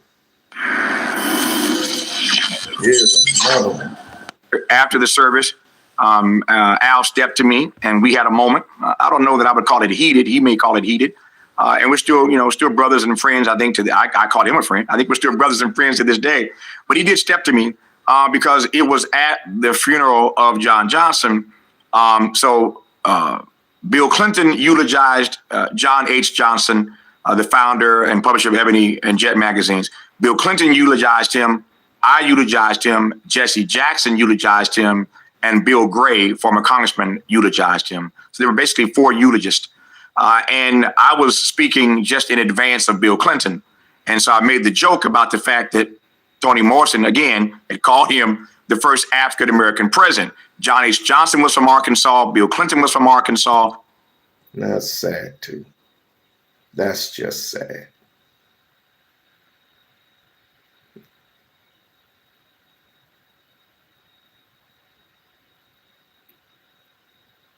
Dick Gregory did warn us about this.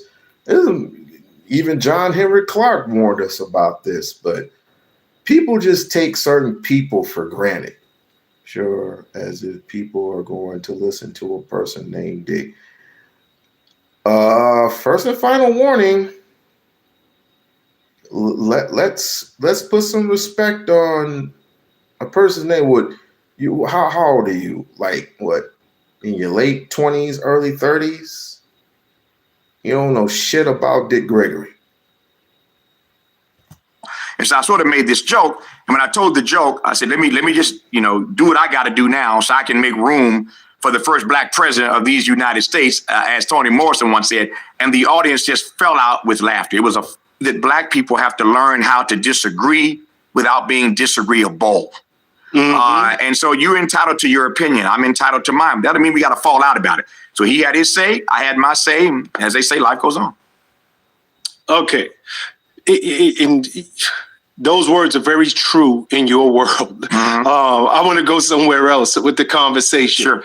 While on PBS, you hosted then a senator from Chicago, mm-hmm. Barack Obama. You had him on your show before he became president. And I want to say you did a total of about 6 interviews. That's correct. With Barack Obama. Mm-hmm. So clearly you have love for this man. Exactly. And to quote you, and I'm actually going to quote you, you said, I love and adore Obama. Mm-hmm. But you have been very, very outspoken with your opinions about Barack Obama and the way he has handled some things within the black community. Obviously, you started off as friends. Mm-hmm. And I believe that you guys are still friends to this day, if you want to categorize mm-hmm. it that way. Like you said, we have to learn to agree, even though we're unagreeable, mm-hmm. if I got that correct. What changed? Yep. So I'm not sure anything really changed. He is who he is, and I am who I am. I don't know that anything changed. We talked a number of times on the phone during the campaign. I saw him once or twice on the campaign trail. As you said, I knew him long before the rest of the nation got to know him. He worked with me in my foundation, the Tavis Valley Foundation, that works with young people on youth leadership development. He was involved with me in my philanthropic work. So I've known him for years. And the short answer is this: great presidents aren't born; they're made. Great presidents have to be pushed into their greatness. And I believe, that left to their own devices, they end up being garden variety politicians rather than growing into what it means to be a statesman.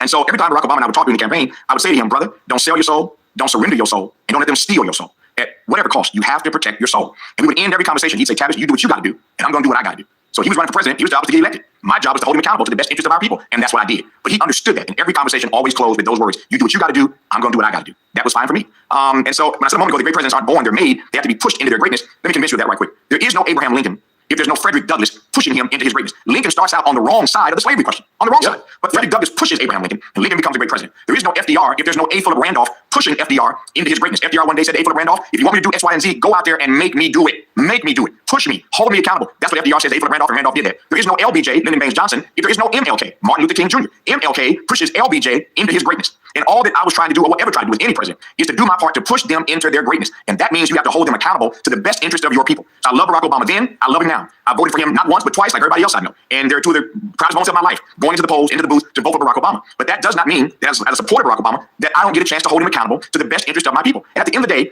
I don't care how much you love Barack Obama, but he was president. He was the head of the American empire. There is no way that you can be black and not have a critique of the American empire.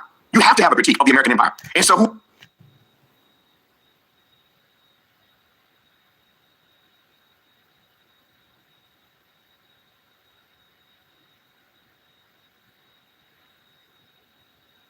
So what part of this proof of your point about it not going to Travis Smiley's show? Well, I didn't know he had him on there a couple of times. I only seen him on there once, but this was before his presidency, not after, before. Remember, before your presidency, before you get into those particular seats, oh, y'all friends, y'all buddy, y'all cool. y'all cool and everything, kumbaya and everything. But once you get into that seat and you get a feel for it, no one can tell you what to do. You're in that mindset already that no one can tell you what to do. You heard what he stated. It's like, you do what you do, and I'm going to do what I do. And I'm sitting back like, fine. But you already know what it is. I'm going to hold your ass, I'm going to hold your feet to the fucking fire. And if I see something wrong, I'm going to call you on it. Has he been back since? Mm-mm.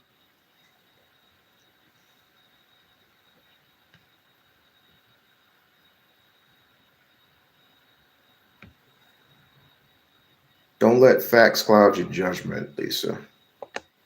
Whoever's running that empire must always be willing to hear the critique of those of us who built this nation and made it what it is. Du Bois once asked the question, would America have been America without her Negro people? There is no America without the contributions of African Americans. And so I believe that if you vote for somebody, you have the right to hold them accountable in love. Not out of hatred, not out of jealousy, but you're holding them accountable in love. Nobody wants to be in a relationship with another person where nobody's being held accountable. There is honor. There is honor in accountability. So I didn't hate on Barack Obama then. I'm not hating on him now. My job was just to hold him accountable to the best interest of our people. Sadly, there were black folk at that time who didn't understand that. I think now, with the advantage of history, with the advantage of time, people see better what I was attempting to do. Because you look at the race a few years ago, and you got Kamala Harris running for president, you got Cory Booker running for president. We were not afraid to hold them accountable. There's a reason why they didn't get the nomination, and Joe Biden did, and black people made that happen. It was because Obama was the first who had a real shot at winning. I give respect to Jesse Jackson and Shirley Chisholm and others, but Obama had a real shot at winning this thing. And so there were people who didn't want me to say anything to critique him or hold him accountable. But again, as long as you're the head or want to be the head of the American empire, there are some tough questions you have to ask, or answer rather, that black people need to be asked. So it's never about hate.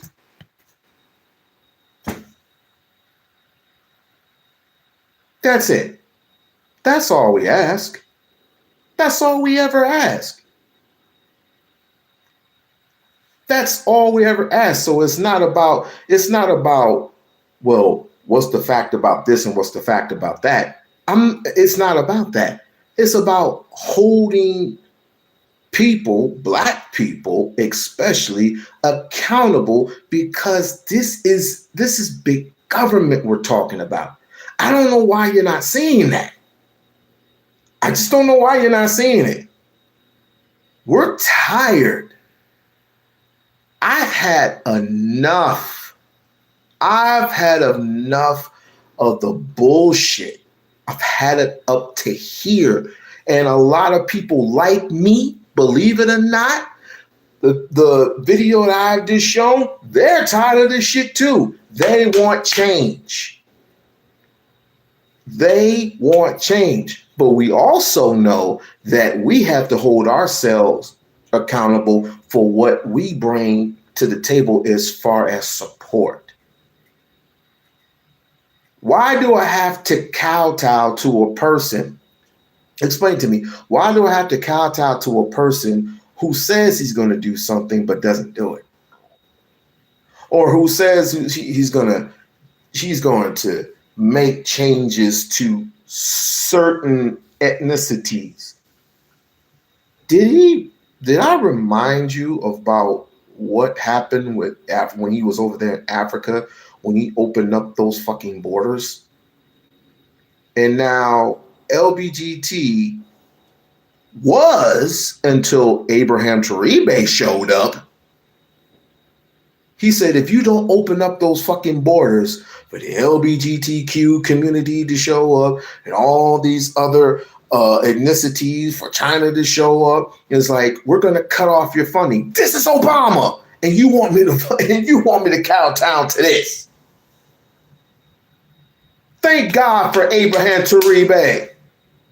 Thank God for that young African-American, not African-American, Pan-African prince. That's it. Thank God for that Pan-African prince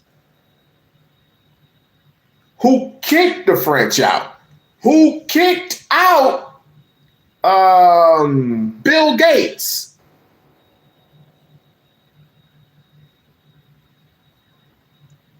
Facts are a foundation. Show me where facts fed us. Show me where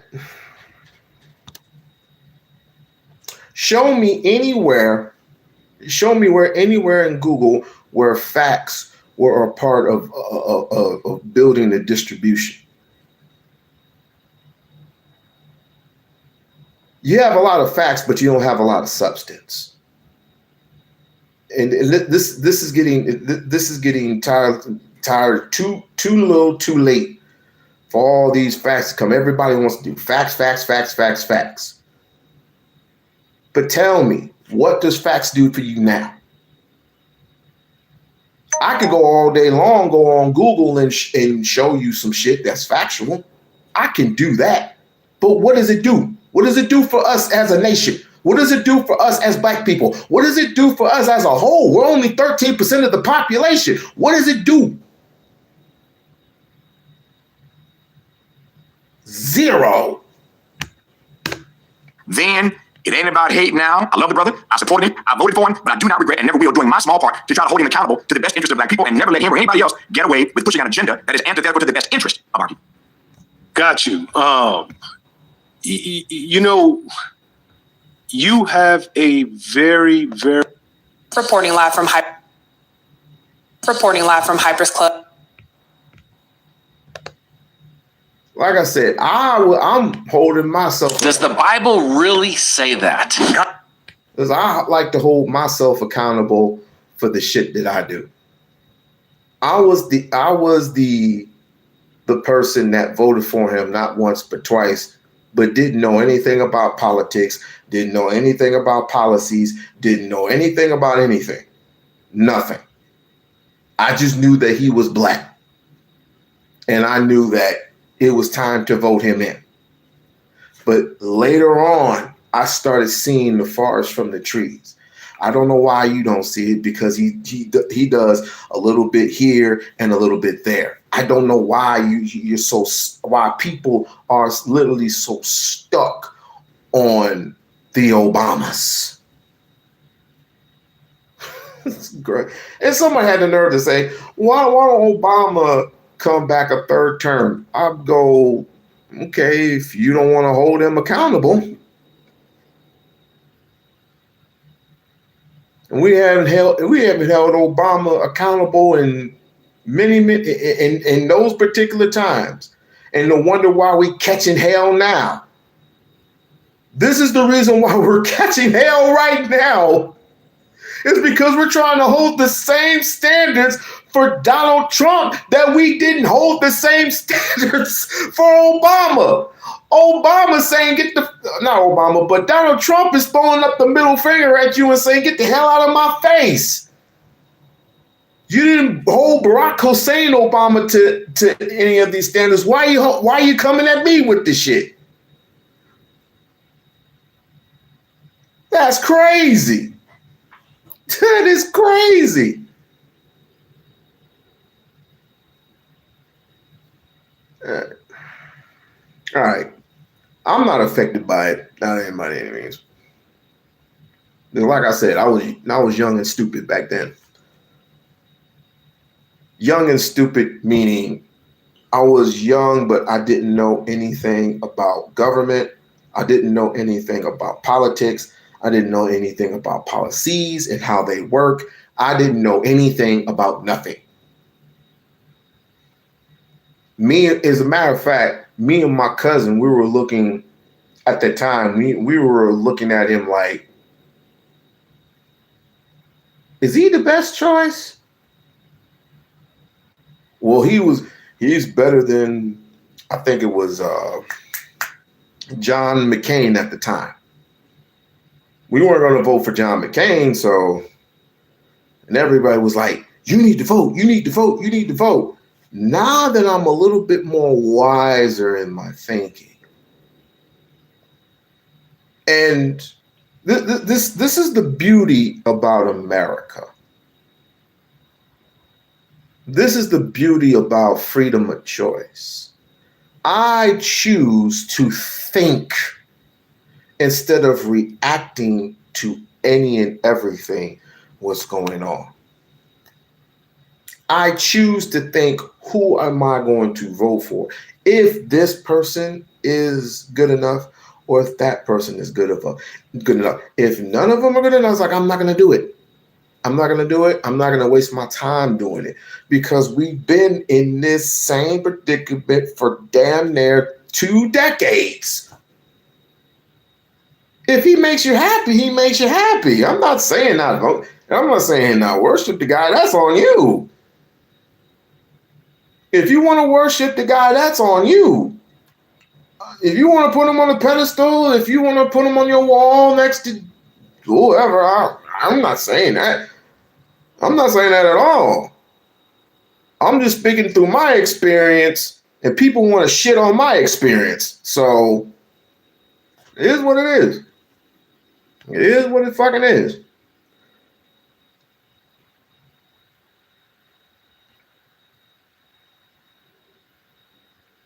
You still don't know anything about politics if you're a Trump supporter. Who said I was a Trump supporter? Were you not here earlier? None of us are Trump supporters over here. Not Lisa, not Barb, not me, not anybody. None of us are Trump supporters. You must be in the wrong life. We're anti-Trump supporters. We want this son of a bitch out of office and underneath the jail, because to me, I think he's a candle elector. Prove me wrong. We don't know yet until the rest of those. That's only 1/3 of the files that came out. None of us are Trump supporters over here. None of us. So why get so angry? I'm not angry. I'm passionate. That's the difference. I'm not angry about anything.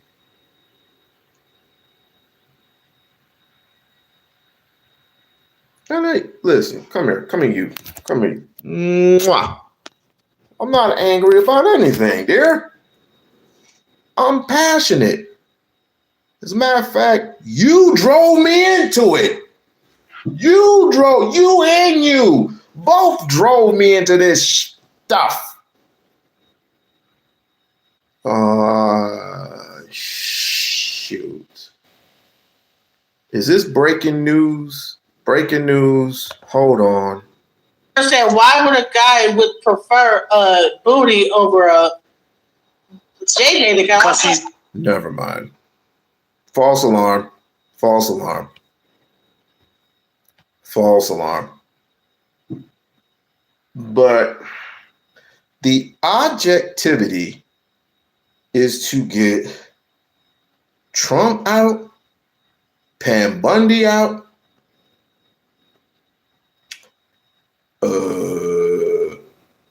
Cash Patel out,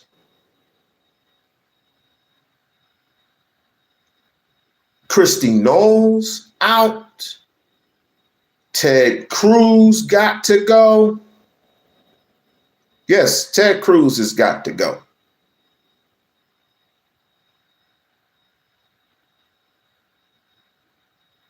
But nothing's being done because of this guy, because of who we're under. No one's been indicted yet. No one has been indicted. No one has been arrested. No one's been arrested. What they did to those police officers, what they did for those police officers, all they did was, you're going home for 3 days. The ones that shot Purdy, they said, you're going home for 3 days. And when you come back, we got to put some body cams on you.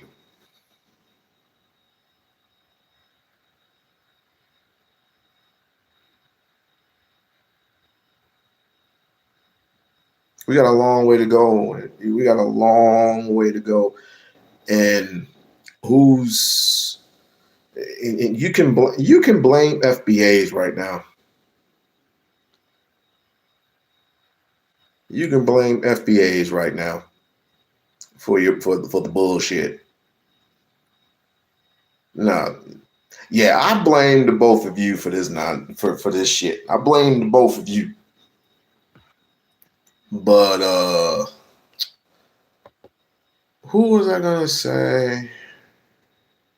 Oh, huh.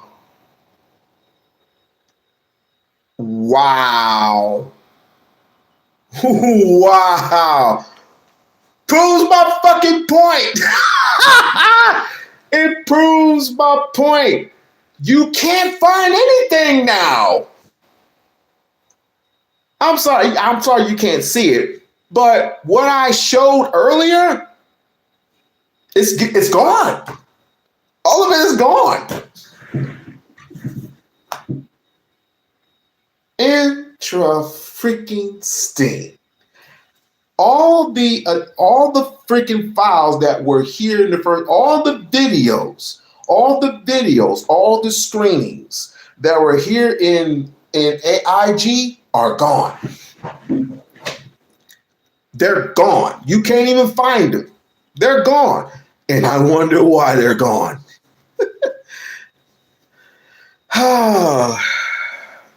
The matter where at home, the matter where at home, but they got it. They got paid for it.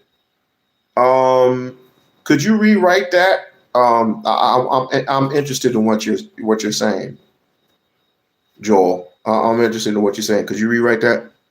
But they're gone. There are no goddamn videos in here anymore. They're gone. That is unbelievable. Pam Bunny ain't shit. She ain't shit. First of all, they have the files out. They want to argue me down. They would have the files out. I'm like, where are they at? Where are they at? They're nowhere to be.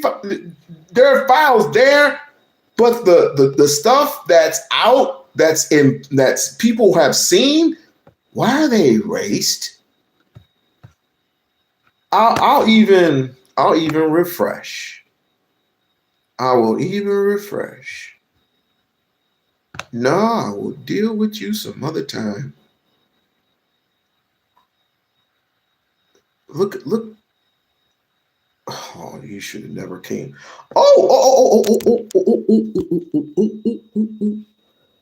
Before this goes away.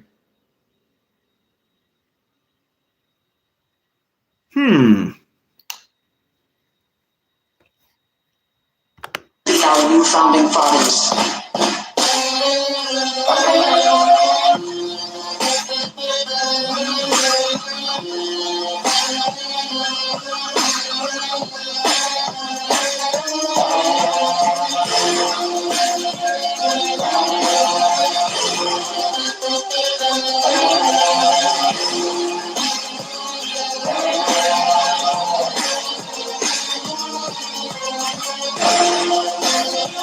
Of continuous hours.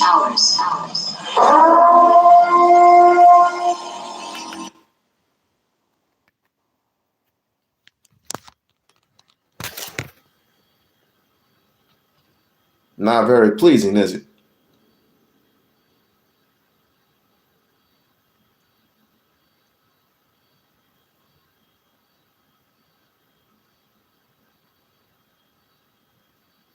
Not very exciting, isn't it? Those are the bones of children underneath these particular files.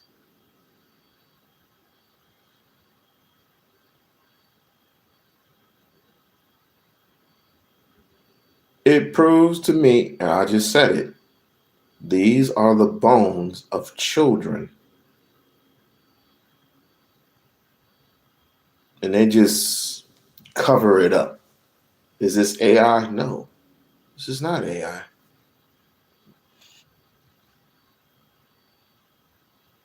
This is not AI.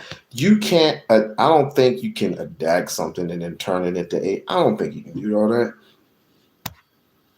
And even if you did, and even if that were, you have the Pam has the original copies. She has them. But she's not going to, you're not going to release anything that's 100% factual. You're not. They even lied about Martin Luther King getting shot for all these years, and he just died on the balcony. When literally he got killed, he got finished off at the hospital. So what makes you? I'm sorry. What makes you think this was any of these files from the DOJ are totally accurate? There are a lot of them.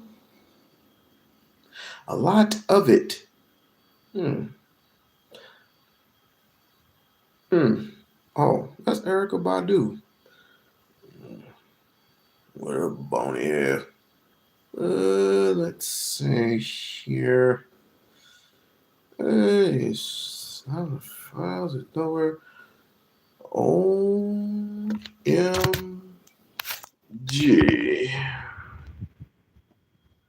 Do.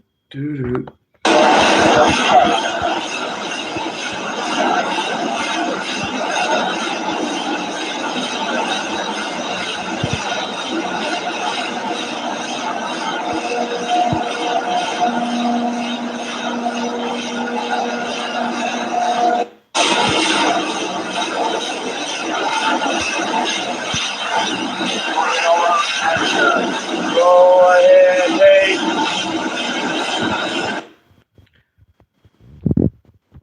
You know what? What I believe is irrelevant. Here's why. I can put up video after video after video. I could put up document after document after document, and we can still be sitting here all day arguing about the same.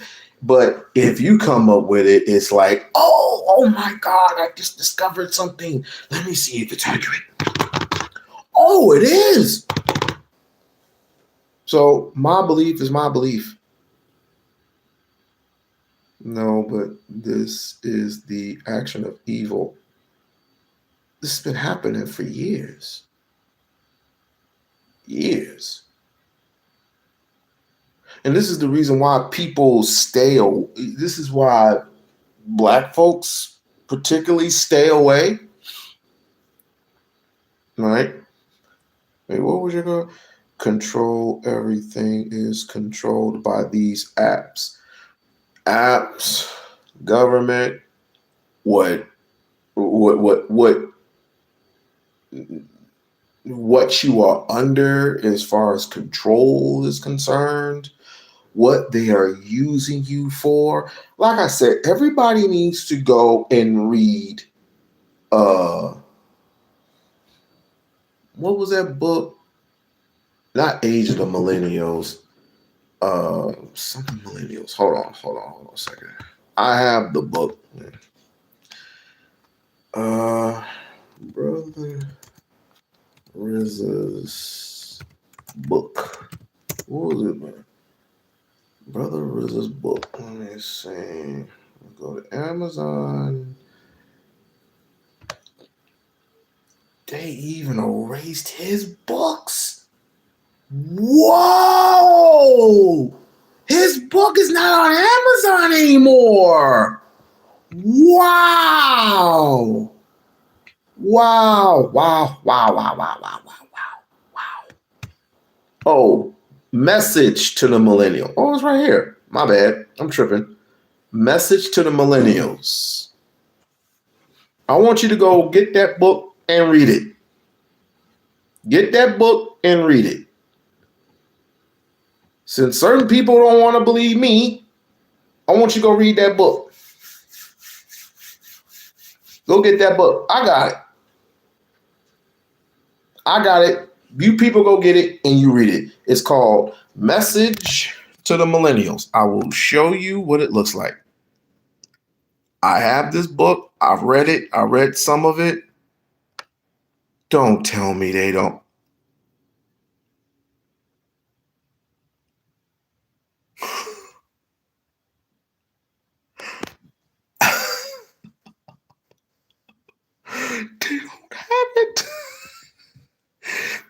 reason why, look, they don't have it. Look, it's not there. Currently unavailable. They have stocks and stocks and stocks of these. Wow. This is the reason why the truth doesn't want to come out. Oh, but here's what it looks like. Here's what it looks like, fam. Message to the Millennials. That's the book that I have. And that's the book that I read. And that's the book that I want you to read. What about the real Black history of America? What about it? What do you mean? Is that an actual book or is that a source? What is it? What is it? I think when we say things, we have to cite a source. Since y'all want me to cite sources, we need to start citing sources. We definitely need to start citing sources. But I am shocked to see that America is fucked. America is screwed. America ain't America anymore. Because there are people who advocate for this stuff. I was like, your child got raped. Okay. Your child got molested. Okay. Your child got eaten. All right, it's fine. As long as you give me what I want, money, it's fine. It's like, where do we go? This is what again. This is the reason why I have guns in my house. And I have to say, my wife, she gets upset at me when every time I pull out one. It's like, so what do you want me to do? What, you want me to bless the evil away? It's going to take more than that. Because evil, the devil, remember, the devil knows the Bible also. So when you keep constantly doing the things that you're doing, you just straight fucked. You are fucked spiritually. If you don't read your Bible, it was not, well, you can read your Bible and still get, but you just pray, constantly pray, and try to stay the right narrow path.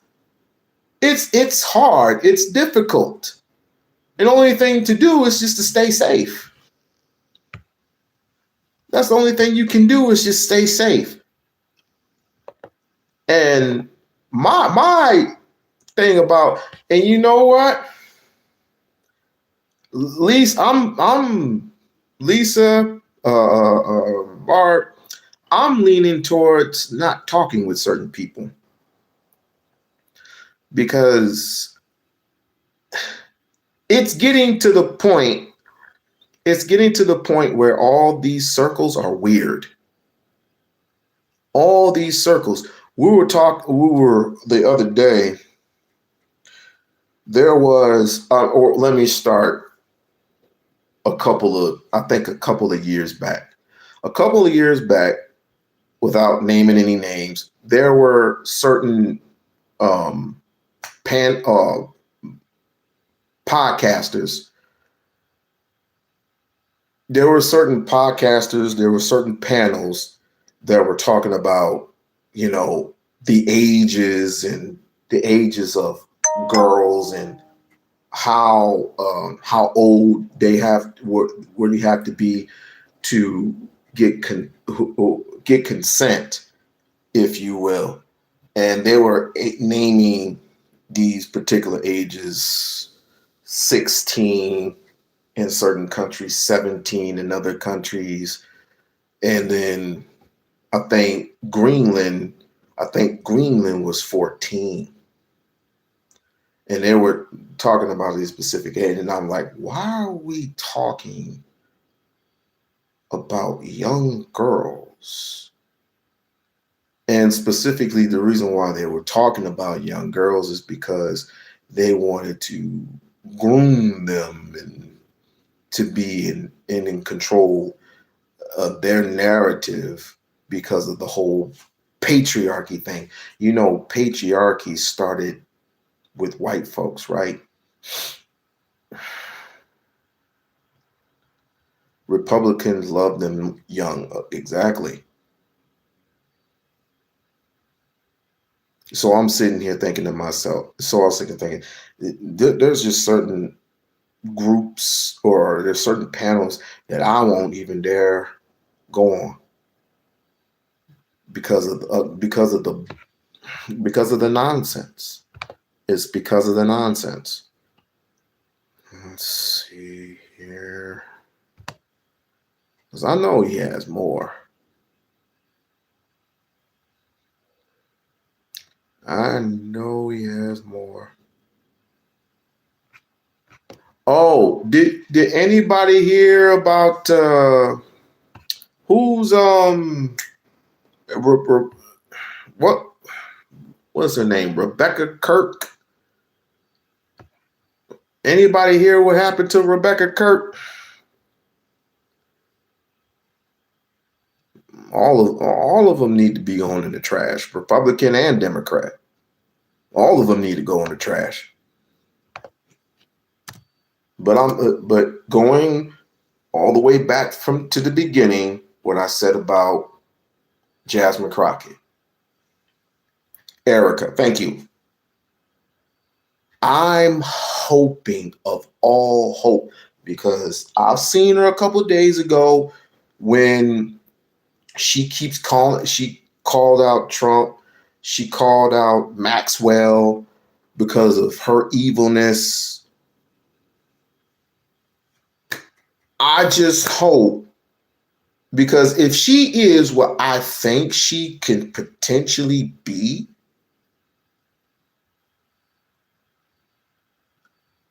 she needs to be protected, because only God knows that she can go a little bit too far, and she needs to scale it back just a little bit. She can go a little bit too far, and something might happen to her. I hope and pray nothing happens to her. She needs to be protected. If she's that one, I'm saying if she's that one, I believe she is. Whistleblower? Maybe. Oh yeah, Erica. Let me see. Let me go to this. Hopefully he didn't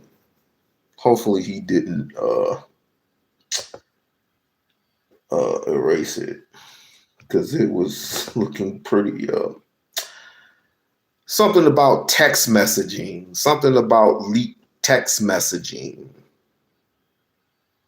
It was something about leaked text messaging. He was telling us he would stop supporting some content creators because they are creeps. All of them are creeps. All of them are. This is one of the reasons why I stay away.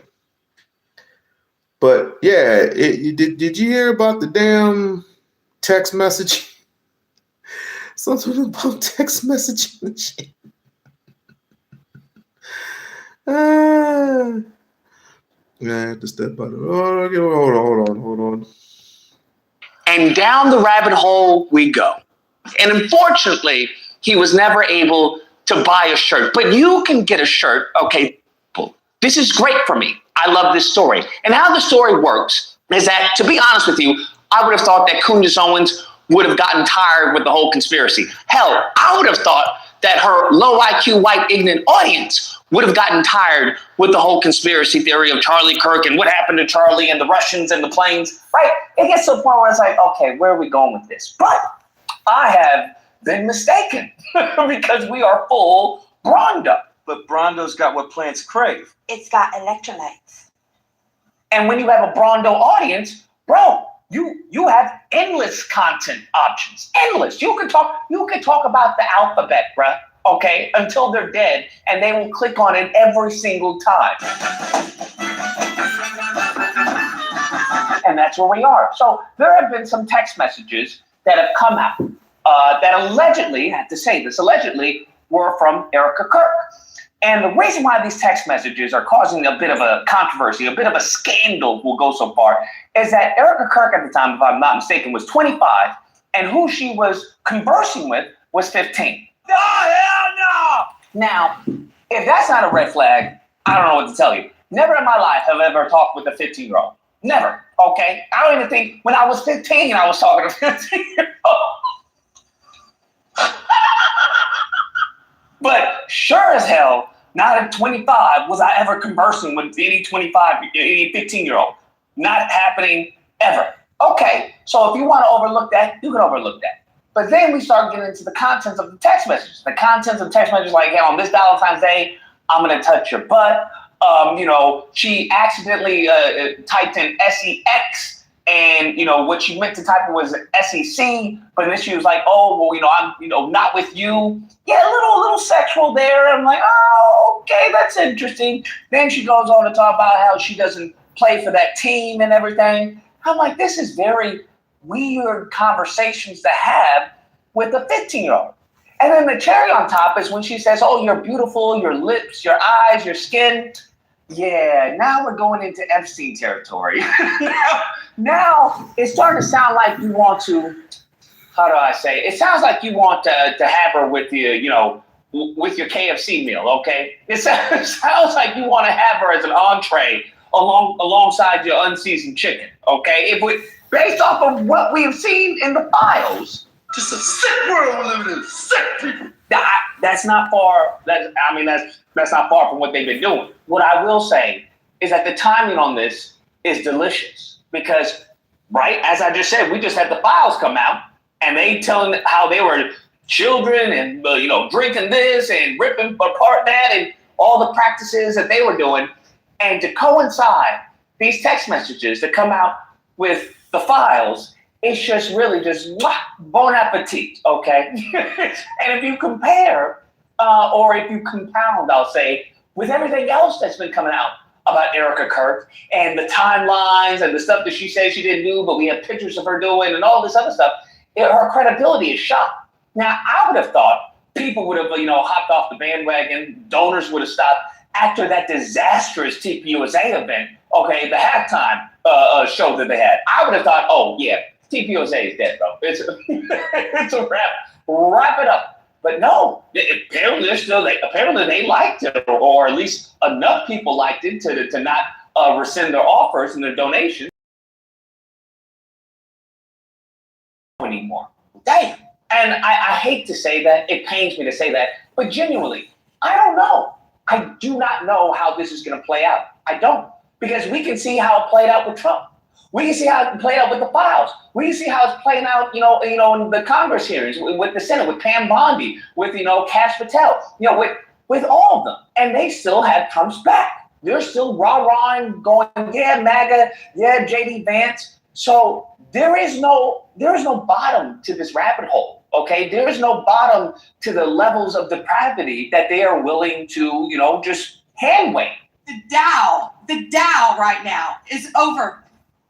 The Dow is over 50,000. What? So I don't know if that extends to Erica Kirk. I don't know if that extends to TPUSA, via Vance, via Trump. I don't know. There was one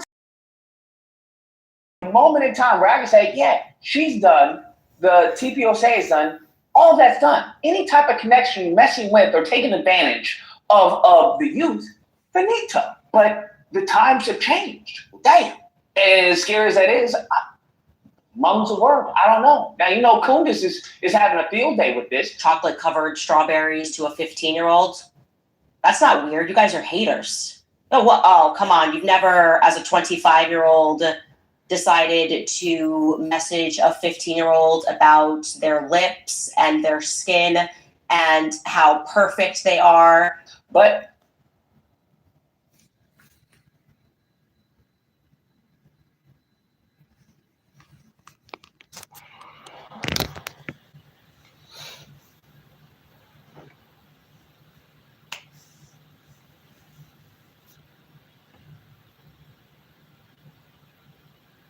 This world is filled with evil.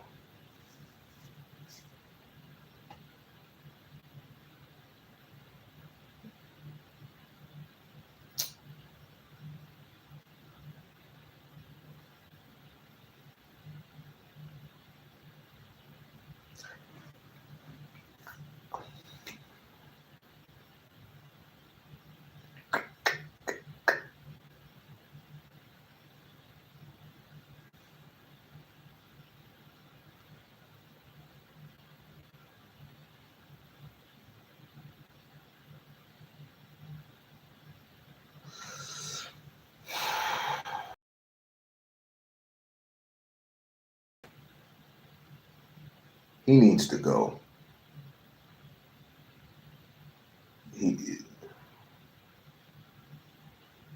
No law, no code of conduct. He just needs to go.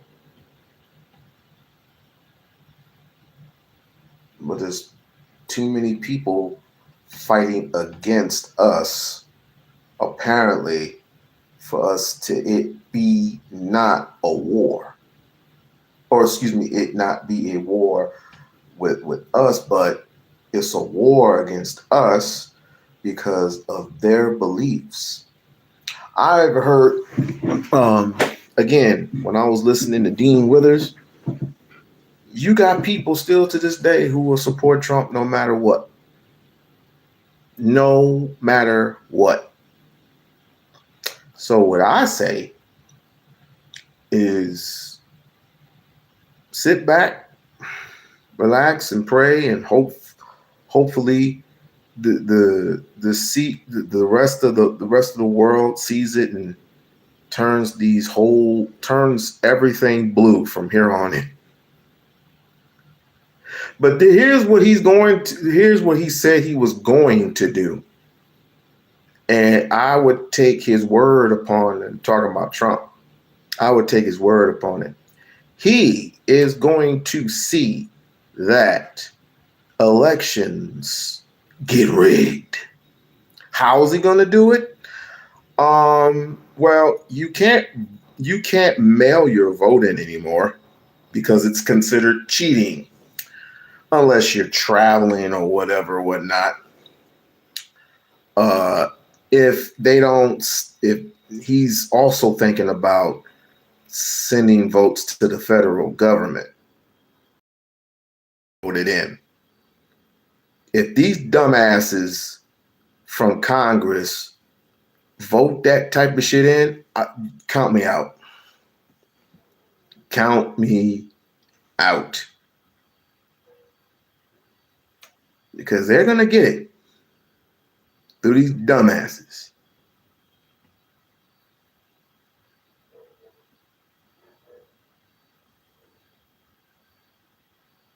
What do you mean? 2026? No, he didn't. Oh, wait, he did.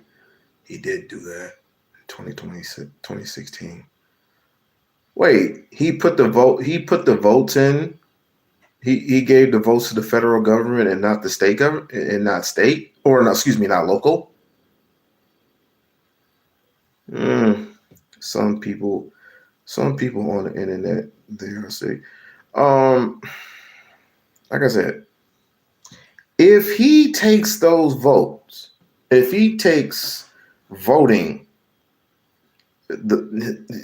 woo, oh boy, well, let's just hope for the best for Jasmine. Hell, let's hope for the best for James, because they're gonna need it. And I don't care who's in that seat at this point. But like I said, I'll still support Jasmine no matter what. She's a good person as far as I can see, but she has her hands full. And if she's in that seat, then this is what Trump fears. If she is in that seat, Trump's in trouble. Trump is in trouble, and ain't shit he can do about it, because he knows his time is near. He knows his time is up. And then unless they unleash the rest of the files and they start adapting people, which they have not, you're in trouble. We are in trouble. That's 3 more years we're gonna have to endure the unless he croaks, we're gonna have to endure 3 more years of this bastard.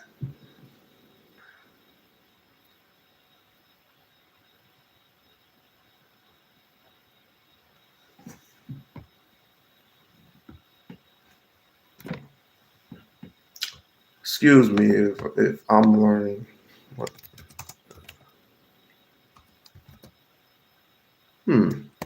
What's this all? The SAVE Act is a proposed federal law requiring documentary proof of the U.S. citizenship and photo ID to register and vote for federal elections, aiming to prevent non-citizen voting, but raising concerns about voter acceptance and administrative burdens. I'm gonna have to take another look at that. You're a fine lot. Learning about this. I'm just now learning about the SAVE Act. I'm still stuck on the what is it called? The Hair Act. But let me read this again. SAVE Act is a proposed federal requiring documentary proof of U.S. citizenship and photo ID. So in other words, we don't want the SAVE Act. Married women won't be able to vote. Married women won't be able to vote due to they will have a married name. So in other words, they're trying to take away women's right to vote.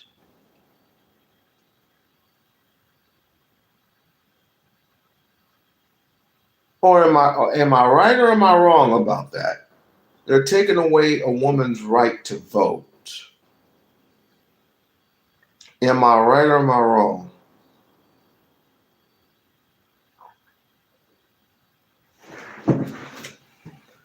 That's as stupid as it sounds. Total lie. Well, this is what it's saying right here.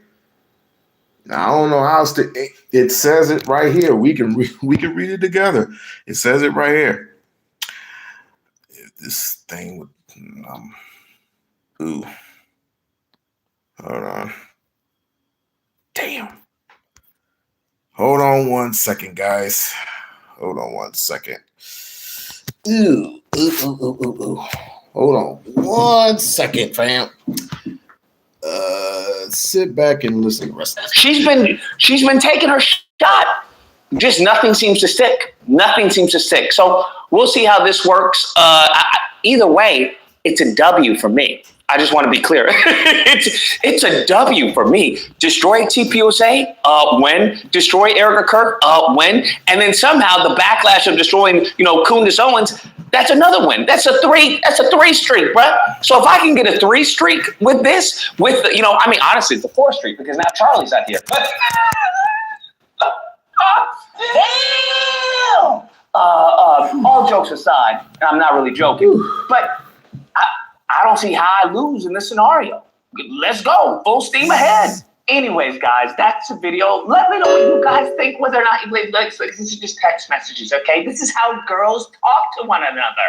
Or I believe, I don't know. Okay, are we talking about, the Republican girl like Caitlyn Jenner and Blair White, or are we talking? I don't know, but this thing needs to go right. Okay. All right, I'm here. My phone was about to die. All right, let's see. we will need to get passports to vote. We will need to get passports to vote or change our last name. What? Barb, did you hear about this? Lisa, did you hear about this? I was hoping to get great. Most Americans are favored of the SAVE Act, and it says 80%. Perhaps invalid because some people can't get out and stand in line. So what does this say? Yes, we've been fighting that for a minute. So wait a minute. Another cat said it was bullshit. So I'm trying to, let me see. My phone stopped tripping. All right. Let's read this together, shall we? The SAVE Act is a proposed federal law required documentary proof of U.S. citizenship and photo ID to register and vote federal elections. So since we're on the local level, if we were going to get on the federal level, then we'll have to show identification all over again. That's just how I take it. Let's see. And vote in a federal election, aiming to prevent non-citizens. So this is for basically for married, then they can't vote. And that's mostly women. Okay. All right. Voting, but raising concern about voters' access and administrative burdens. Ooh. This dude is taking away everything. So what are you saying in the comment section? Because I'm just now hearing about this. I am just now hearing about this, fam. So married women, hold on. So married women names are changed from our birth certificate.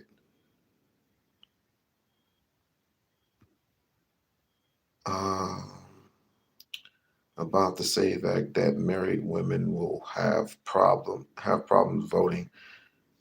This is so he has an it.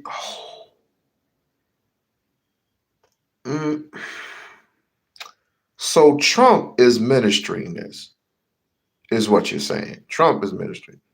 I've been married for 33 years. I will get a passport if I have to. Are you I hate saying that word. Are you an immigrant?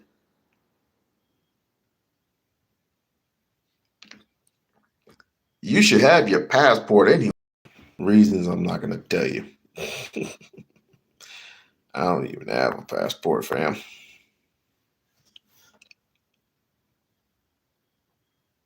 Nope, native. Okay. Well, I will tell you this.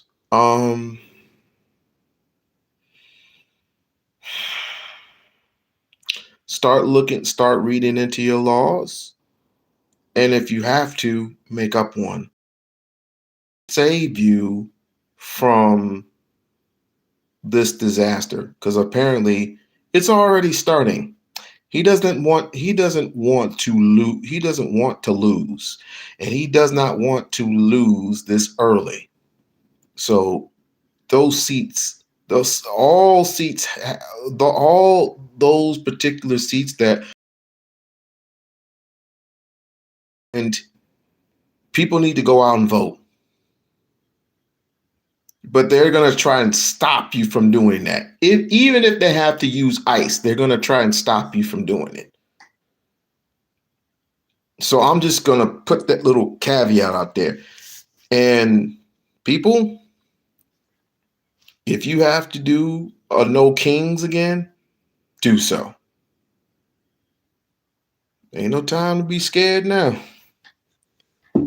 Shoot, I missed the last two kings. No kings was out here when they were out here. No kings was out here chilling. And I was like, God dang it. I don't want to fucking. All right, okay, never mind. Because what happened? So what happens to you? The men marry men transgender. I don't know. And Trump is against homosexuality, so I don't know, because we changed our name, they will say we ain't the same person. Well, how long have you been here in the United States? You've been here for the whole 33 years, which Trump doesn't care. Trump wants a whole white nation, because back then it was like 85% whites. I think he wants that type of shit again. Best of luck, man. We'll probably never see eye to eye. I hope one day you'll wake up and you'll see the world for what it is. What a nasty, demonizing,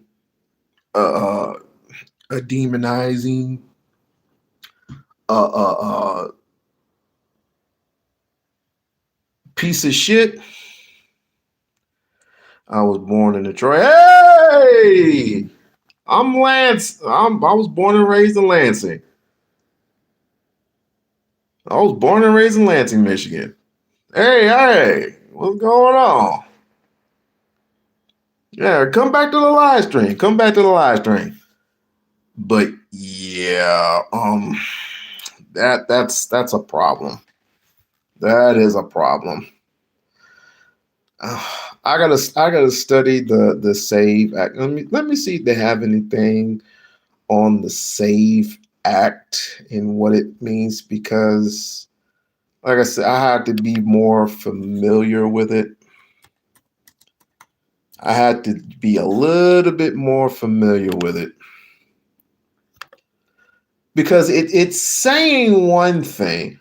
Oh, I almost forgot the AOC was speaking out. All right, well, joining me now, Pennsylvania Democratic Senator. Oh, hell no. I don't want to hear nothing what Fox News got to offer. Fox News is too poison for me.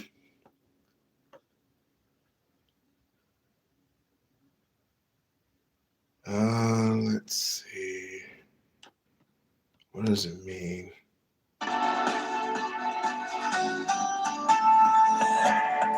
Welcome back, folks. The Save America Act is one step closer to a vote in the U.S. House. Late last night, the bill passed the Republican-controlled House Rules Committee and will be voted on by Congress today. The legislation would require proof of U.S. citizenship, like a birth certificate or a passport, for anyone registering to vote in federal elections. That's what most supporters say strengthens election integrity. But we got people who have been here for years. We got people who have been born here for many years. This godforsaken. We need to get his ass up out of here, bruh. They might. I don't even have a passport.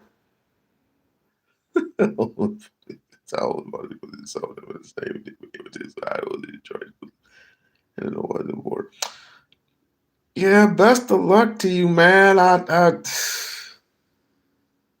How long we got? Let me see. We got 9 months. We got early voting is Tuesday. Early voting is on the 17th. Y'all go out and vote. Vote, vote, vote, vote, vote. This is just crazy. This is just crazy. And they passed it in the House? Now, for the biggest stories of the week, Amber, Aaron, please watch the clip and tell me what is the story. This is Pam Bondi testifying about Epstein, and she talked and talked and talked and didn't say shit. The story is Pam Bondi in Trump's Department I don't even know why these people are just making fun of this. There's nothing rah-rah about that shit. Nothing at all. But I'm gonna talk to my elder cousin who's a lawyer about this SAVE Act and what can we do to abolish it or something. Because as far as I'm concerned, he'll make up any law just to stay sane. He'll make up any type of law. I didn't know this existed. I believe that it had passed in the Senate. Why would or do the Republicans? Yes. If there's anybody Democratic who passed this, shame on them. What the fuck is this shit? I need to find. Since it's been a year. But yeah, thank you for the donation, brother. I truly appreciate it. Appreciate it, man. I appreciate all you guys. I could have understood that and voted for him anyway. Let's stop making it political. I think everyone wants to make it political. Oh, look at the politicians, and this isn't about the rappers. This isn't about this, and this is about the politicians. No, it's not. No, it's not, because you got Democrats and Republicans equally aligned up in this whole foolishness. This is about a certain class of people in this country that have been doing all kinds of shit. And it really doesn't matter what your religious background is, what your social standing is, or what your political standing is. It really doesn't matter. Barb or Lisa, can you put up the Cash App if you could, please? If anybody would like to make a small to the Cash App, they can. Desi88. Like, share, and subscribe. Like, share, and subscribe to the channel.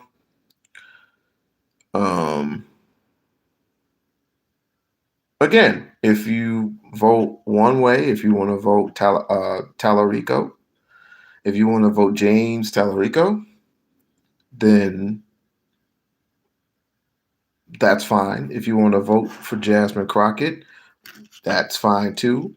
But hold each and every single one of these people, even if it's Jasmine, accountable for what they say and do. Okay? Because right now, as long as it's a Democrat, I don't care. So, name real quick. Thank you, Lisa. Thank you. It wouldn't. All this is part of it's because of you and Barb, and of course Mahogany, which she's not here. And happy belated Valentine's Day to everyone. Happy belated Valentine's Day. Get with your loved ones because it's time for celebration, and cherish the ones that you love and hold dear, near, close, because you may not get this opportunity again, he's wanting women to not vote. Don Jr. Right? Don Jr. said women shouldn't. That son of a bitch.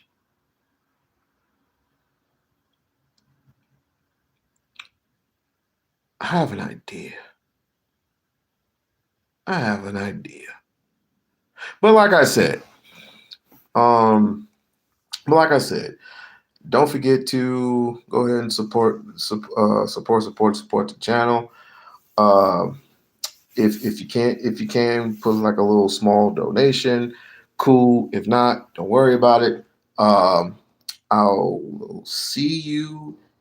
I'm gonna study a little bit more about this SAVE Act and see, like I said, if this can be anticipated, if this can be countered, because it sounds like to me,